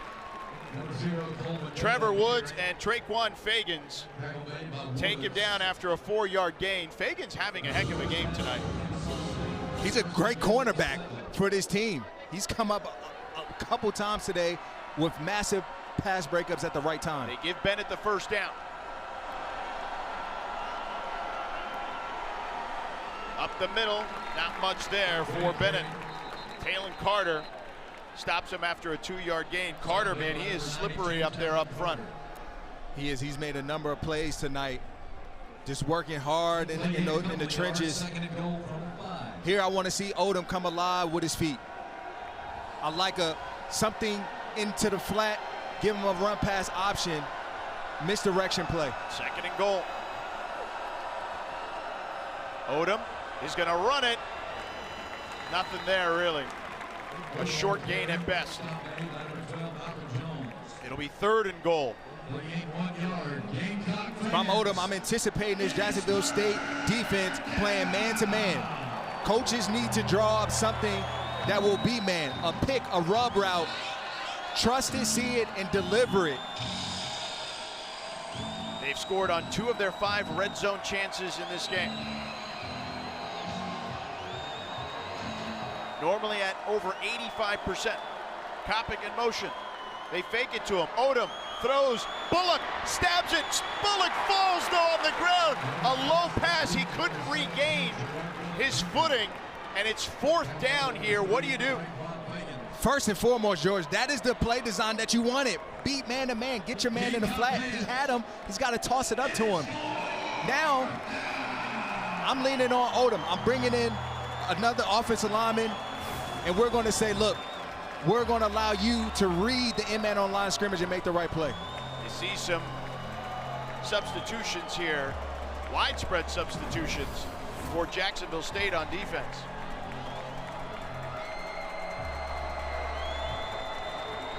And Jerry Mack calling timeout, running all the way down inside the 10.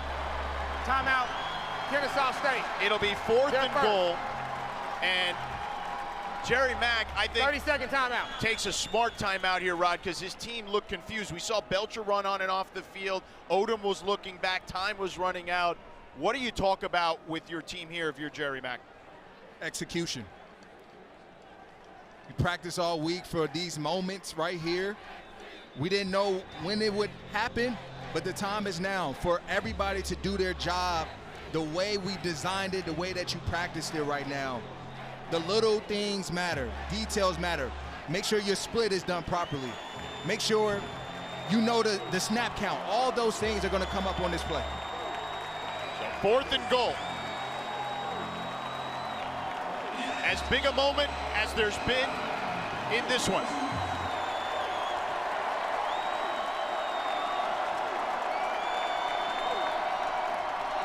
Odom. Flags fly on the field. Oh, man. What a day for Kennesaw State. They are having a miserable experience out there in the red zone. False start. Offense. Number 56. 5-yard penalty, 4th down.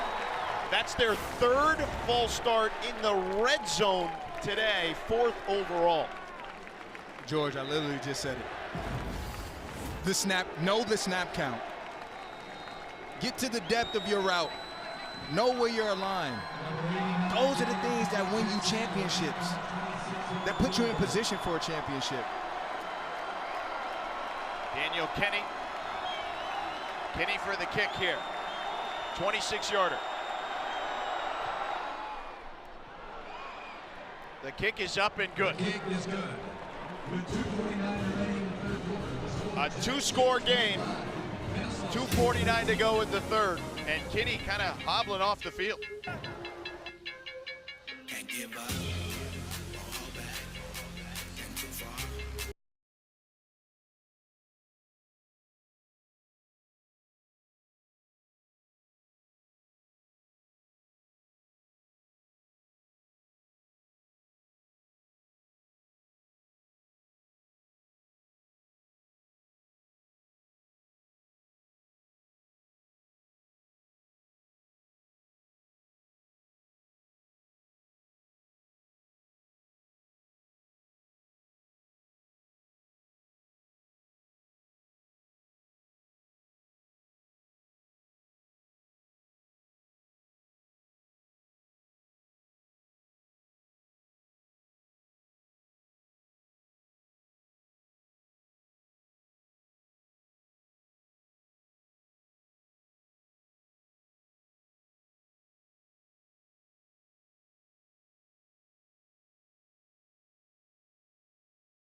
Basketball schedule, 10th ranked NC State hosting number 17 TCU at 1 Eastern on ESPN. Then on The Deuce, number 22 Louisville taking on Clemson at Little John Coliseum. You can always watch both on the all-new ESPN app.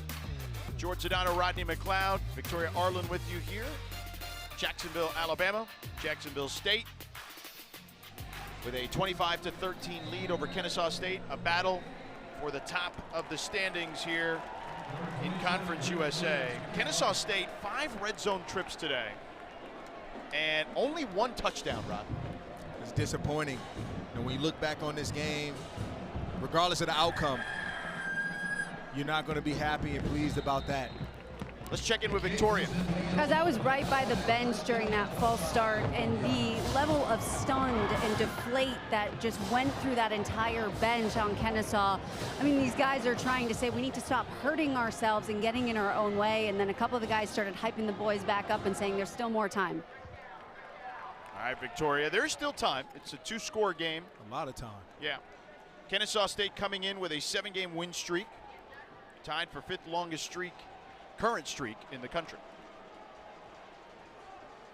Cam Cook in the backfield in the pistol formation. Tries to run it to the outside, and no way. Kennesaw State swarms to the ball. No gain on the play. Baron Hobson first there. And George, there's plenty of time on this clock, as we all know. There's 2 minutes left in this third and an entire fourth. You can't panic, right? You got to just stay calm and poised in these moments and just take it one snap at a time.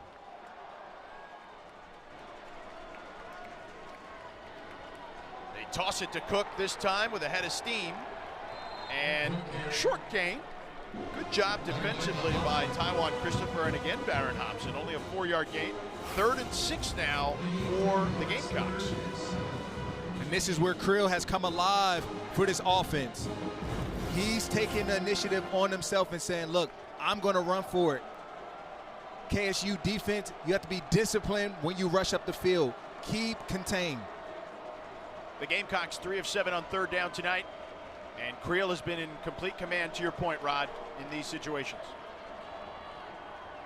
Creel chased out of the pocket, fires over the middle, incomplete, dangerous pass there. A lot of white shirts in the area. Pass intended for Caleb Coombs. 5 Hamilton in coverage. And what you saw there, George, was man on man, body on body. Everybody was in position, and the defensive line, they did their job at keeping him contained, giving the defense a chance. The Gamecocks' 4th 3 and out of the night out of 8 drives. And Gabe Benyard is certainly a weapon back here on a kickoff return. They pop this one. Benyard has to pounce on it as there was a lot of black shirts in the area. Let's take a look at the miscues tonight for Kennesaw State. You see a missed field goal there. And that was after a holding penalty that brought back a touchdown. Amari Odom, interception into the end zone. Amari Odom on the run here. Caleb Nix, Johnny on the spot. And then a 4th down false start on a 4th and goal. It has been a rough night for the Owls offense. A lot of self-inflicted wounds. Odom.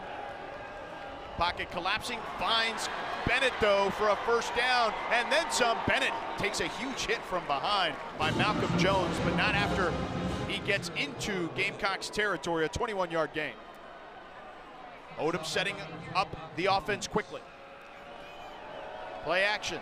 Diggs picks up the blitz, Odom rolling. Now pressure coming. Odom smartly goes out of bounds, but needed to throw that one away before he went out of bounds. It could have been worse. He thought about throwing it. It could have, George. And those are the troubles and the things we saw last week. He's out of bounds and he tries to throw across field. That's a recipe for disaster every time. He needed to throw it out of bounds. What sooner was my point. And yeah, it looked like he cocked back to throw it when guys were draped all over him. The smart decisions. 2nd and 12. Diggs flares out. Play action. Plenty of time for Odom. Checks it down to Bennett. Juggles it, but catches it. And take it down at the 35. A good gain there. It'll be 3rd and short. 3rd and we'll call it a long 1. Clock is ticking. Will Odom get the playoff? He will. Sidearms one. What a move there by Javon Rogers to pick up the 1st down. Darts forward inside the 25, near the 20, a 12-yard gain. So that'll do it for 3 quarters. A 12-point lead for the Gamecocks, but the Owls are threatening. Kennesaw State Owls 13.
by Dr. Pepper. Got a 12-point game. The Owls, though, on the verge of getting into the red zone. George Sedano, Rodney McLeod, Victoria Arlen with you here at Jacksonville State. Belcher picks up a couple of yards. Taylor Carter again making another tackle. 4-yard gain. This is where this defense, they start to play tighter coverage down here. You see over the course of this drive, they're playing a lot of zones, so there was space underneath. Now they start to tighten up. And more flags fly. There are flags. We got it. False start. Offense, 65. 5-yard penalty, still third down. Correction, second down. That's the 10th penalty of the night on Kennesaw State. And the theme is it happens every time at the part of this field. It's when it's showing up the most. Right. In the red zone, it has been just an avalanche of penalties. 2nd and 11. Odom launches, intercepted again. Walker Osteen pushed out of bounds near the 25-yard line. And Odom again, another interception, ending a drive that looked promising. And because of that penalty, it backed him up, and it forced Jacksonville State defense to play in the zone. And Osteen, you see him drop left, but then he comes back reading the eyes of Odom and makes an amazing interception. Just right where you're supposed to be, doing your job the way that they drew it up. And you got to give Jacksonville State's defense credit here. In the first 9 games, they only had 5 interceptions. Tonight, they have 3. Yeah, and they average a turnover a game. That's something that they do a great job at. But tonight, they have multiple. 2 tight ends out there. Cook trying to test the perimeter. A gain of about a yard. They'll give him 2. It'll be 2nd and 8.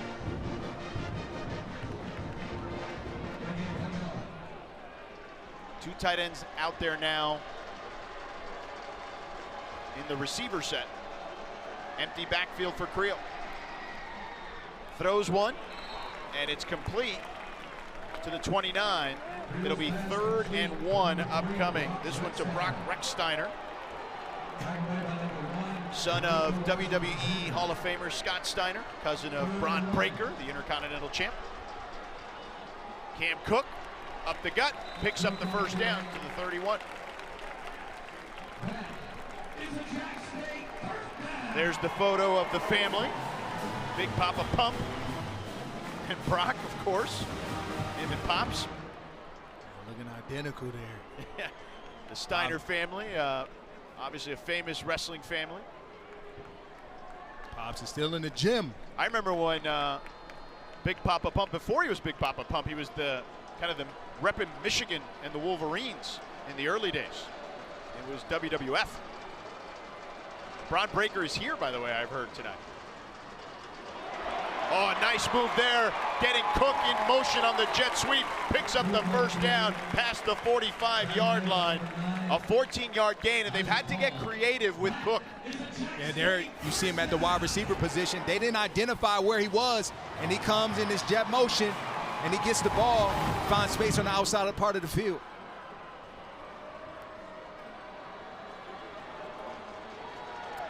Quick toss to the boundary, and plenty of room to run for DeAndre Johnson. He picks up the first down and out of bounds in Owls territory. A good block by Harrison Hamsley, the tight end. And a player down.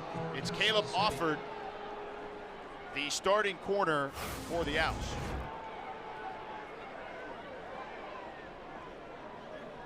And you see there, he got hit pretty hard by the tight end Hamsley with the block. Offord trying to come up to set the edge, and Hamsley comes in aggressively on the block and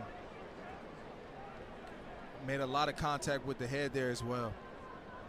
We're going to step aside as the trainers Timeout are looking for an at injured it. player. Media timeout.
Welcome back here to Jacksonville State.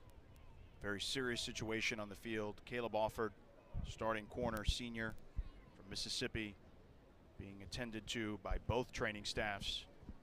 You see his teammates on one knee. You see, again, both staffs hoping for the best here. He took a hit on a block. It looked like a helmet-to-helmet collision with the tight end Harrison Hamsley.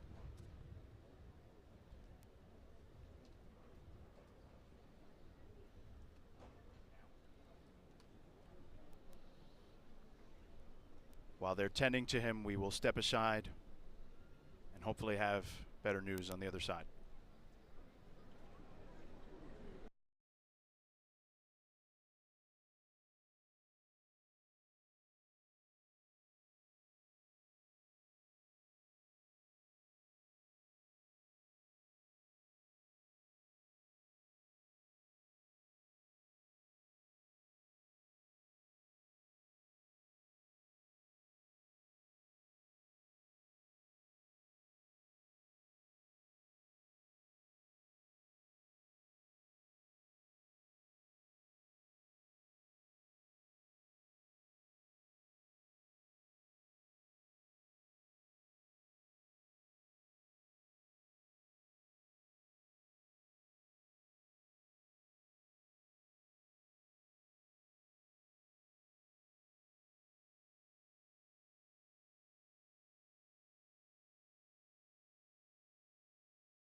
We're back here at Jacksonville State. Kennesaw State cornerback, starting cornerback, Caleb Offord, down on the ground after a collision with tight end Harrison Hamsley of Jacksonville State, setting up a block. There looked to be helmet-to-helmet contact. There's Hamsley there on a knee, along with his teammates from Jacksonville State. Both teams on a knee. The officials did announce during the commercial break that they are reviewing the play, but the most important thing here now is Offord. There's a stretcher on the field. They have ripped off his jersey.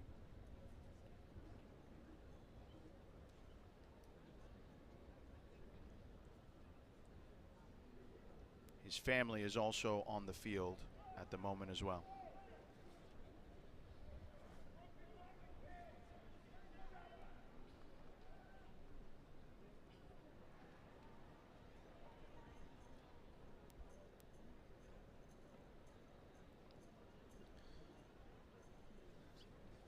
So many people on the knee,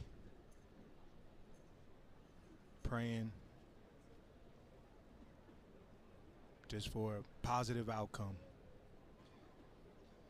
No question.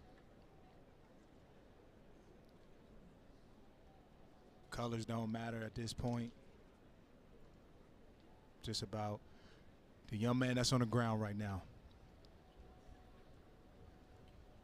Again, the young man, a fifth-year senior from Mississippi.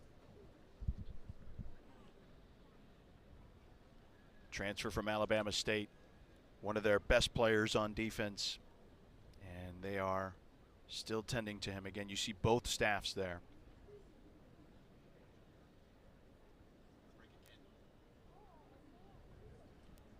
We will step aside as they continue to tend to Caleb Alford.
Starting quarterback Caleb Alford on the ground, being placed on the stretcher after a hit with Harrison Hamsley. The officials reviewed it in the break. Hamsley was called for targeting and ejected from the game. Alford put into an ambulance, heading to a local hospital. Number 4, Cam Cook, the ball carrier. Tackled by number 46, Christopher. Fortunately, have to get back to action, Rod. It's just a tough spot here for everyone. Really tough. This game, it brings us a lot of joy, and it's a beautiful sport, but those moments like that are the disheartening ones that show you the reality of this game. It's brutal. Guys put a lot on the line, and I'm just praying for Alford and his family right now. Creel takes a deep shot. He connects with Johnson into the red zone. And Jacksonville State with a big connection there of 49 yards.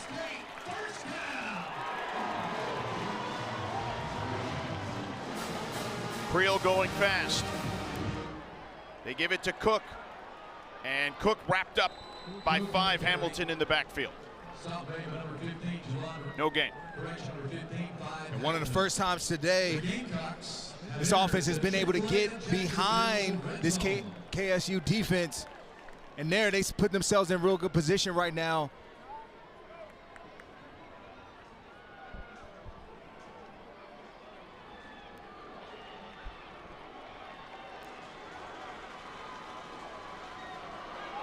Creel wide open, runs it into the end zone for a touchdown.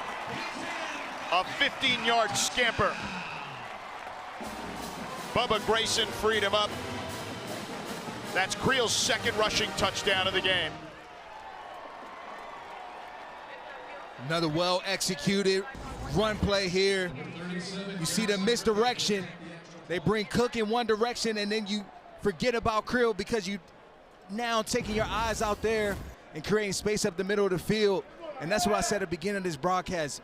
It forces you to play assignment sound football when you're playing the Gamecocks because of just their skill positions on offense and the way that their run scheme is designed.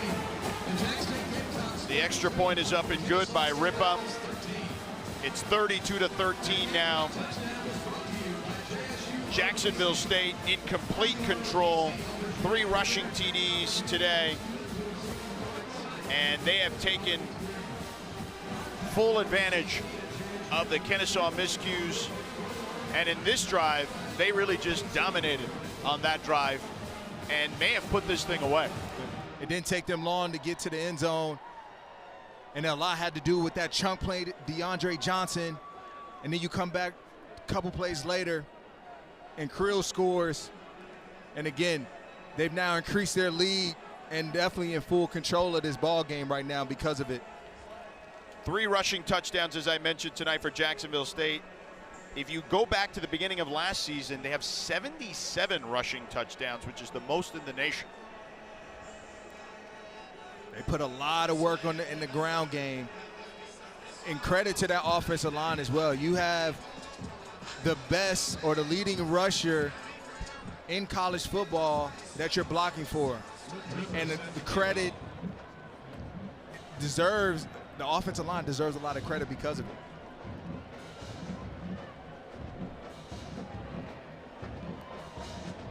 Kickoff here for Ripa. And a return for Bryson. He is tripped up short of the 20 by Caleb Nix. For 20 years, All-State has celebrated every field goal and extra point made at participating universities by donating to the university's athletic scholarship fund, supporting all student athletes. Thank you, All-State. Dexter Williams in at quarterback now after Amari Odom's tough day out there with 3 interceptions. And we've seen this a number of times over the course of Kennesaw State's season where one quarterback, starts the game and another quarterback comes in to relieve them because of their performance. Williams, more of a pure passer, makes a play with his feet there and tosses it to Bullock just past the 20-yard line. A gain of 4 on the play. You and I did a game against Louisiana Tech where Williams was, I believe, was his last start, and they won big at home. They did, and it had a lot to do with number 5, Dexter Williams, because he was able to step up. He steps up in the pocket there, fires to Benyard, complete, and taken down near midfield. A big first down for the Owls. And a lot had to do with the way that he delivered the football in that ball game, and there you see him connect with Benyard. More seasoned individual, somebody who's a natural passer. 26-yard gain on that last play. This one batted down, a flag on the play. Intended for Coleman Bennett. Emmanuel Oyabadejo got personal foul. The tip. Roughing the passer. Ball to the head. Defense. Number 12. The 15-yard penalty will be added to the end of the run. First down. That's Malcolm Jones, the redshirt junior. Transfer from Michigan State, a Georgia native. That's 75 yards worth of penalties for Jacksonville State. They're creeping up little by little on Kennesaw, who has 90. What'd you make of that call? Good call. Hands directly to the face. You have to lower your target. So now Williams spins out of trouble. He can run for it. He will. Breaks another tackle and heads out of bounds near the 30-yard line. Missed tackle there by Oyabadejo. And somehow gains 4 yards. That's an exciting 4-yard play. Yeah, he's not as athletic as Odom, but he does have some juice himself and an escape ability. And you see him wisely, instead of forcing it down the field, just picking up some positive yards and moving on to the next play. Those are the things that work well for him when we saw him at Louisiana Tech. Again, an experienced player, as you mentioned, transfer from Indiana and Georgia Southern. Play fake there with time, fires complete to Rogers, and Rogers taken down inside the 10. And all of a sudden, the Owls moving with ease. Time is not their friend, but in the red zone again, and goal to goal for the Owls.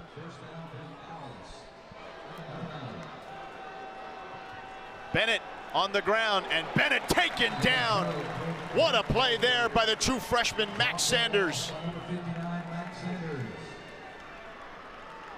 Really good play. But this is where they're going to rely heavily on Dexter Williams, his experience, his decision-making, an area where Odom has failed them over the course of this game. Williams with time. Fade, incomplete. Intended for Christian Moss. Traquan Fagans, again in coverage. Done an excellent job tonight for the Gamecocks. Really good coverage. Just good technique. You know, facing the receiver out, playing the ball, looking back. Third down here, Rod. Third down indeed.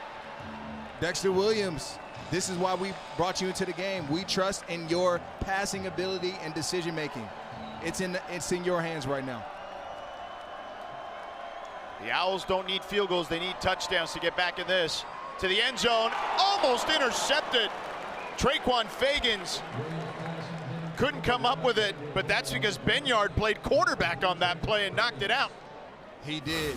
That was a good play by Benyard, because that would have been another interception in the red zone. Fourth down here, what do you want to see? I want to see them be able to set up something for Benyard. Christian Moss, go to the backside here. You have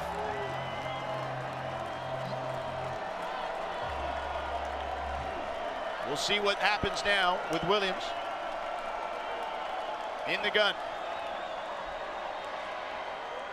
Fade again to the end zone. Touchdown!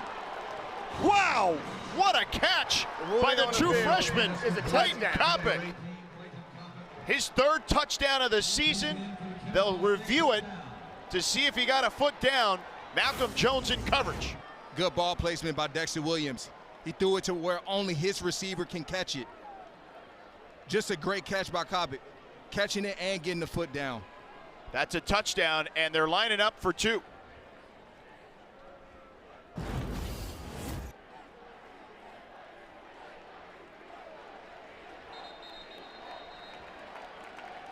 ruling on the field was a completed catch for a touchdown. The previous play is under further review. It looked to me like he had a foot down pretty easily on that play, but they'll check it out.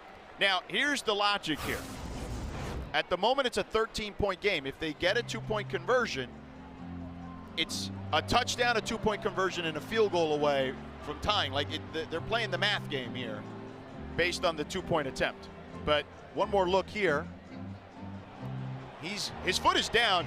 Does he have the ball, and does he survive the ground? Looks like it may have came out at the end there slightly as he got ready to roll over. But other than that, I don't see anything that maybe would cause them to call this call differently. After review, the ruling on the field of a catch for a touchdown is upheld. Yep. So there it is. So he did survive the ground.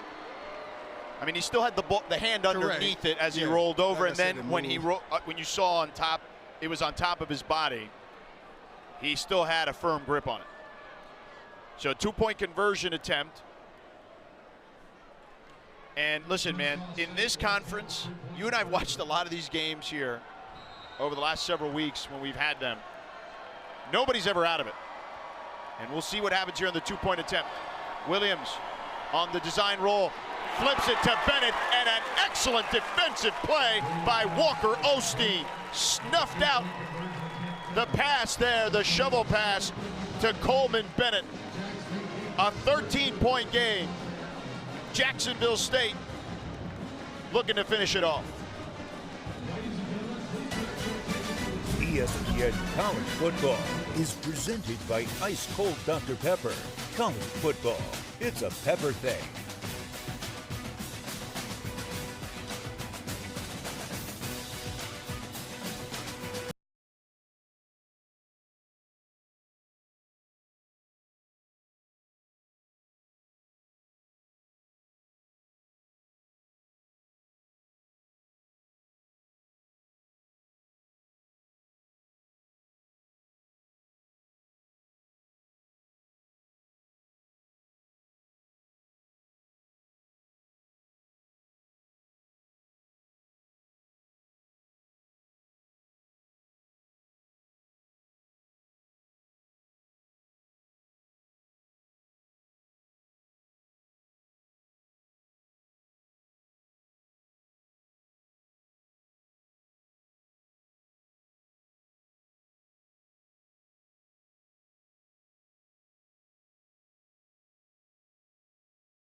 brought to you by Dr. Pepper.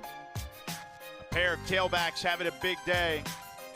One running back, one quarterback, Braxton Woodson, Alex Texa for Navy, as they held on to beat South Florida and maybe knock South Florida out of the college football playoff picture.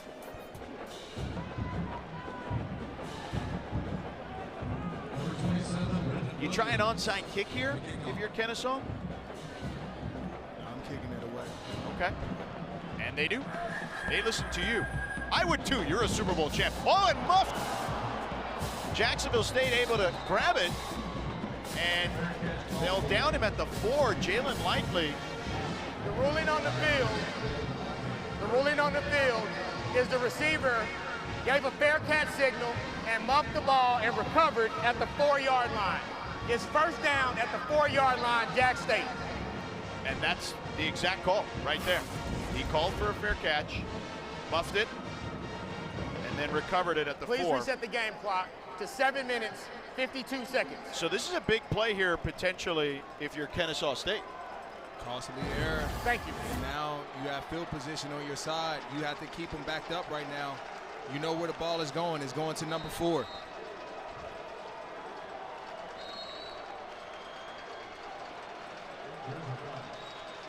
There's a flag on the field at the 29-yard line. Delay of game. Offense. Oh, wow. 5-yard penalty. Correction. Half the distance to the goal. First down. And the Jacksonville State players are complaining because I don't think they knew that the clock was running. I didn't know either. And that's massive.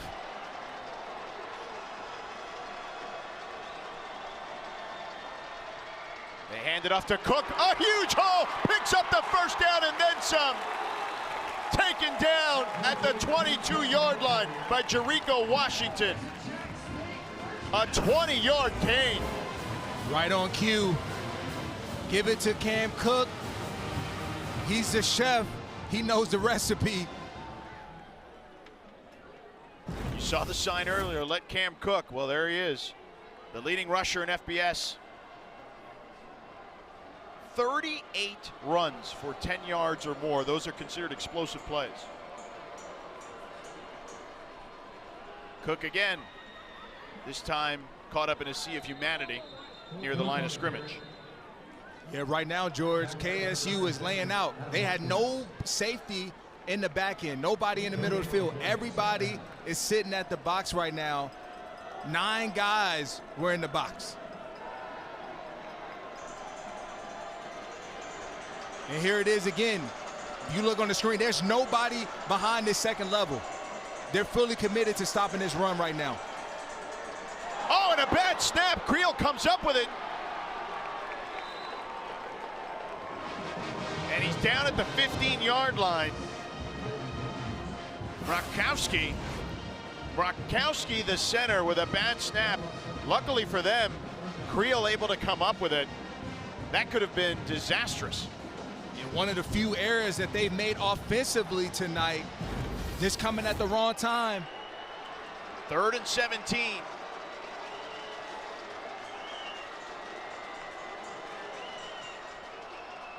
Creel keeps. Creel bouncing off defenders and finally taken down. A short gain, but Tavion Lawson, the true freshman from Jacksonville, Florida, Andrew Jackson High School, made the tackle, and it keeps Kennesaw State in this game. He saved a game-saving tackle by Lawson there, because if he doesn't make it, there's room on the outside.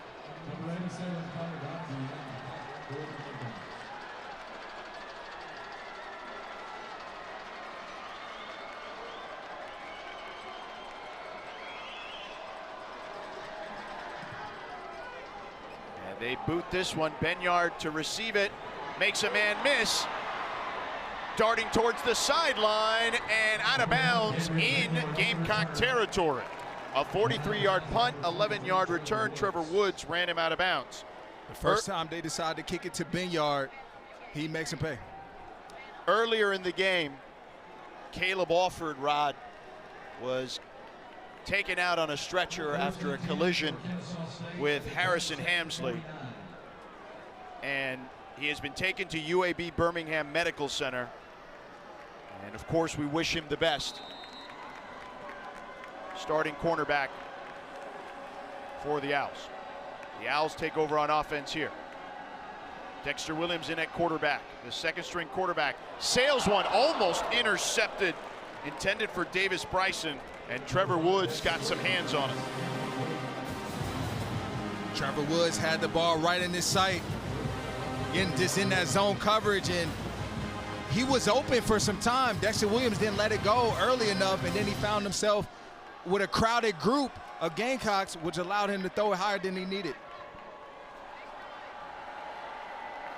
4 wide receivers out there. Williams connects there with Moss. Moss breaks a tackle, gets a first down.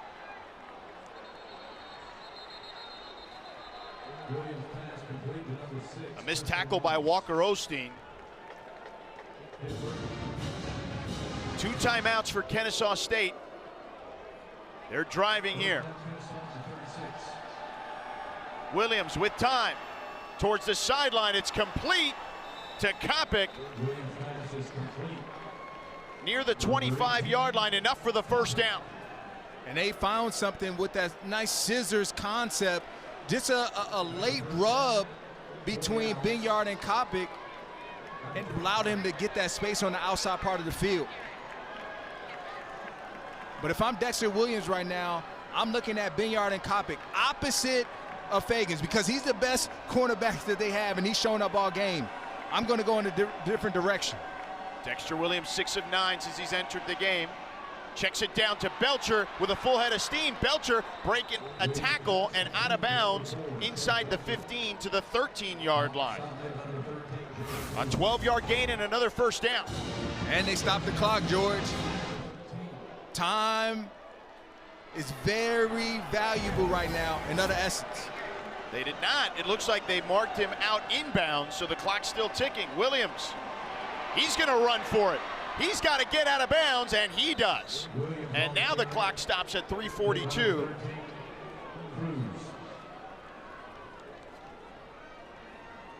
It'll be second down and goal. Or check that. He can get a first down at about the 3-yard line.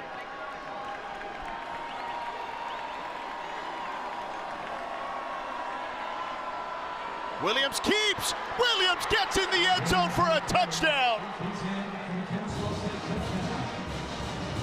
Hold on to your seats, folks. This one's not over. It's not over. They said they need to play 60 minutes of football, and here they are right where they need to be.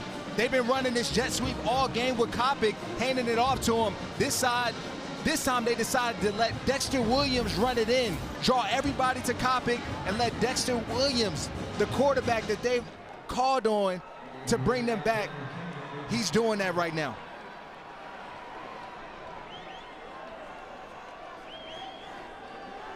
The extra point by Daniel Kinney. Low snap, good hold. The kick is up and good. 13 points in the last 4 minutes and 33 seconds for Kennesaw State. Dexter Williams making magic happen from the bench. And that's all due to his decision-making, George. Just wisely doing whatever the defense dictates and asks of him. He's found the right wide receivers. He's put the ball in the right position and not in harm's way, and that's allowed them to get on this comeback right now and make this run. Yeah, it's interesting. Dexter Williams, man, he is a guy who has made 3 starts this season, started the season as the starter. Amari Odom eventually took over. Him and Odom have a great relationship. I heard on the CUSA Insider podcast this week, they interviewed Amari Odom, and he talked about how Dexter has been so helpful in helping him become a better quarterback. So, you know, Amari's out there disappointed in his performance, but certainly rooting for Dexter and his team at the moment. That's the making of a true leader, is regardless of my circumstance, I'm going to do whatever I need to do to help my team win. And Cam Cook is back there to return for the first time tonight. He gets it in the end zone and fair catches it. The 15th annual State Farm Champions Classic is Tuesday night back at MSG. Number 17 Michigan State squares off against number 9 Kentucky in our first game at 6:30 Eastern on ESPN. Then we'll have the exclusive reveal of the next college football playoff top 25 rankings. Reese and the guys will break it down at 9 Eastern, 6 Pacific. And Darren Peterson. And number 25 Kansas taking on Cameron Boozer and number 7 Duke. Always a great night every year. Those two guys could be top 5 picks in the NBA draft, Peterson and Boozer. Creel on the keep. Plenty of green grass. And taken down in Owls territory at the 35-yard line. Isaac Paul saves a touchdown, a 40-yard gain. And you know why this happened, George? They don't have anybody on the third level. So that means if the defensive line and the linebackers aren't in their gap and aren't doing what they need to do, there's nobody else back there. And that's what happened on that play. Krill found a crease, he hit it, and he was out the gate.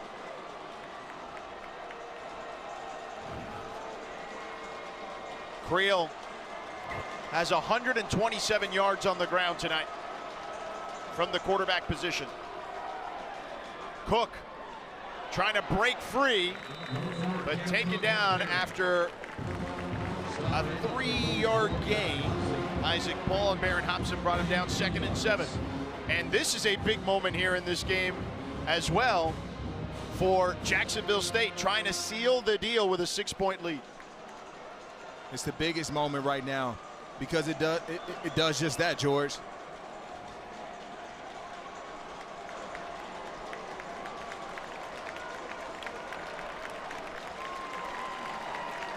And the 2-minute timeout. 2-minute timeout.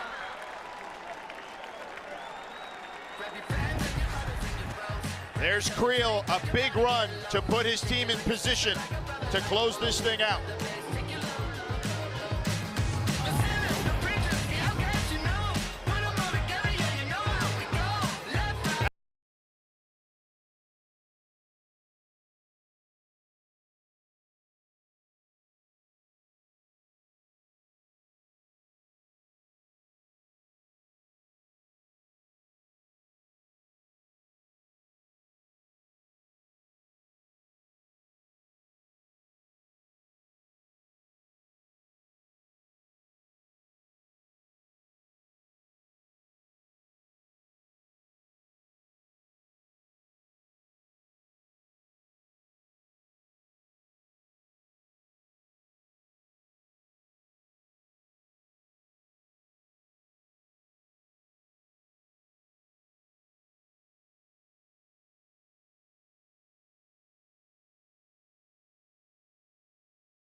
Let's take a look around the CFP landscape as we count down to the CFP National Championship, brought to you by AT&T.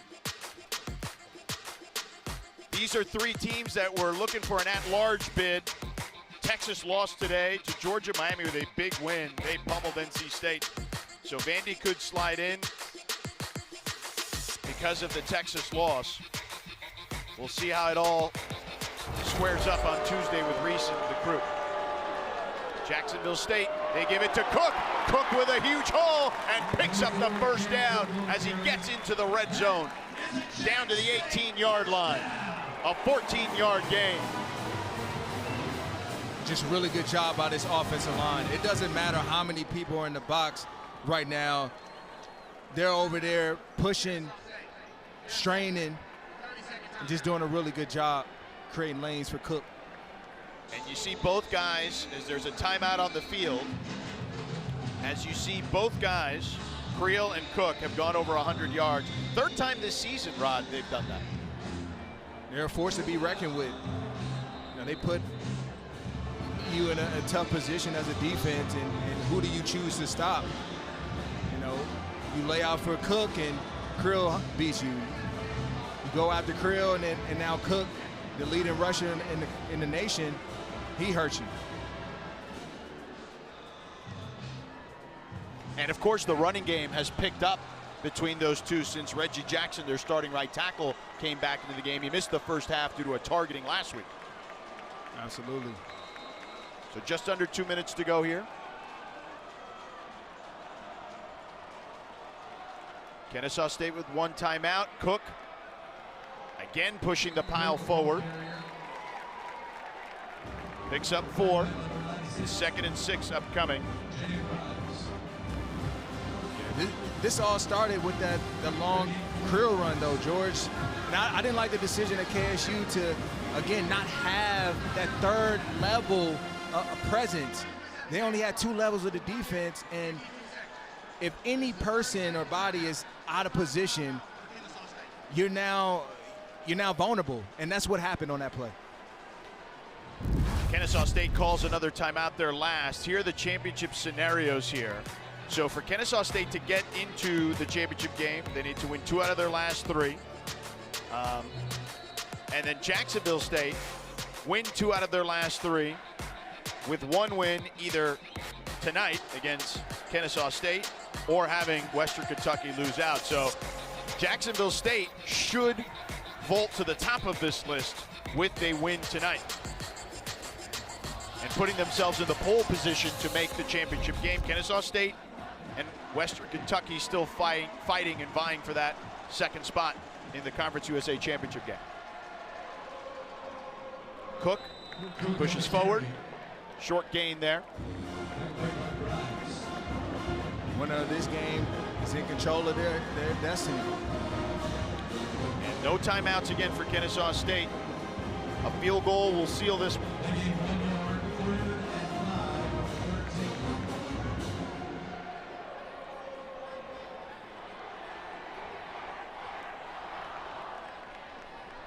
One would imagine a conservative play call here, knowing that the field goal could seal it.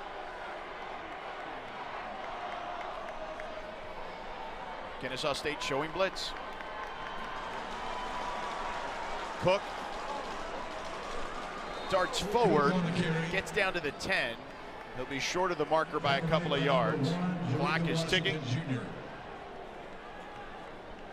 Gain 2 yards. Imagine you just let this clock bleed. Yeah, take the delay of game penalty and then kick the field goal and call it a day. Not even a delay.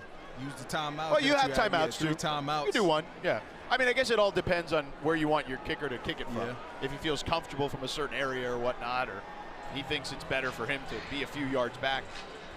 Because we've seen these short ones being missed. We saw one earlier today. Yeah. Nothing is free. Nothing is guaranteed in this business. So for, your kicker, you want him to be as comfortable as possible, whatever the distance he wants. Cook in the first half, 26 rush yards. In the second half, he's had 91. It's his 5th straight game with 100-plus yards. So a 30-second timeout for Jacksonville State. Garrison Ripa, their kicker.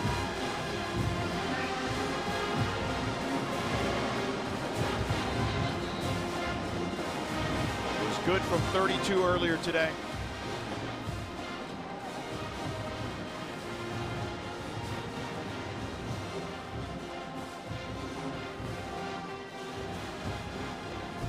Jacksonville State, they found themselves in a number of these positions the past few games, having to rely on their field goal kicker to win them the game. 27-yard attempt. Ripa is 3 of 3 from inside of 30 this season. 16 of 20 overall this season. Good snap, good hold, good kick, and it's good. 9-point ball game, 20 seconds to go. The Gamecocks. Game, set, match. This well-executed drive by this football team. You rely on your run game to get it done. Offensive line, your best 2 players on your team, Krill and Cook, you put it in their hands to seal it. And it's capped off with a field goal to keep everything that you work for at the beginning of this season alive. And that's a championship.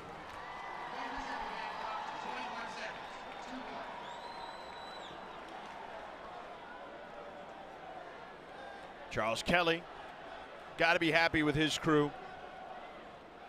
I have a feeling these two teams could meet up again in the championship game. Absolutely. I mean, again, this is what both coaches told us.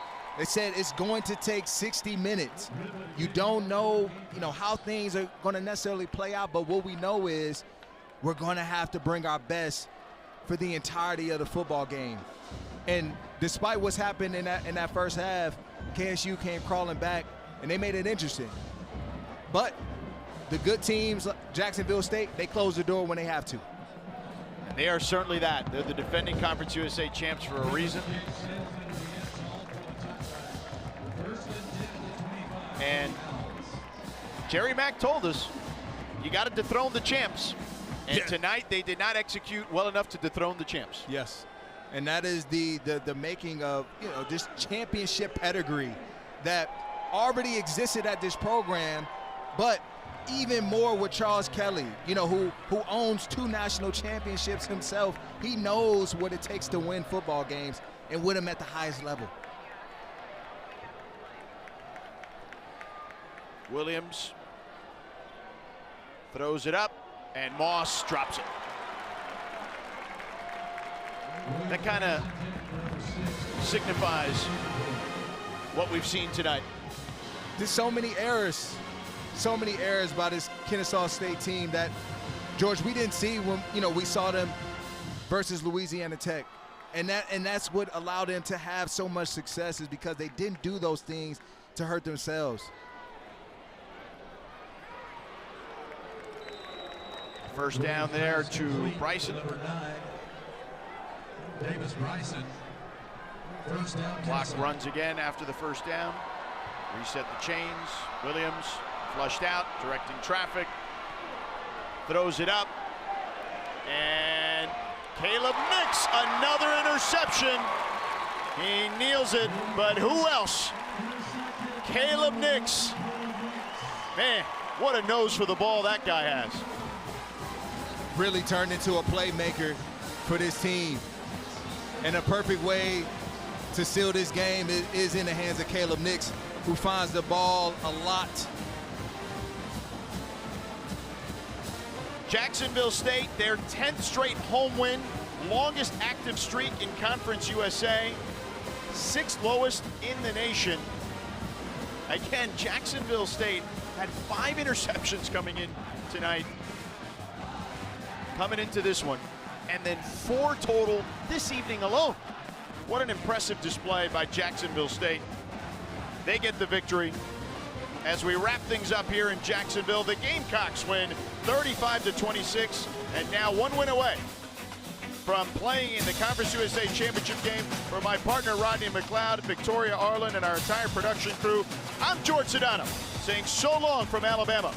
All games airing on the ESPN networks are streaming live and archived on the ESPN app. Again, Jacksonville State victorious atop Conference USA. Good night from Jacksonville, Alabama.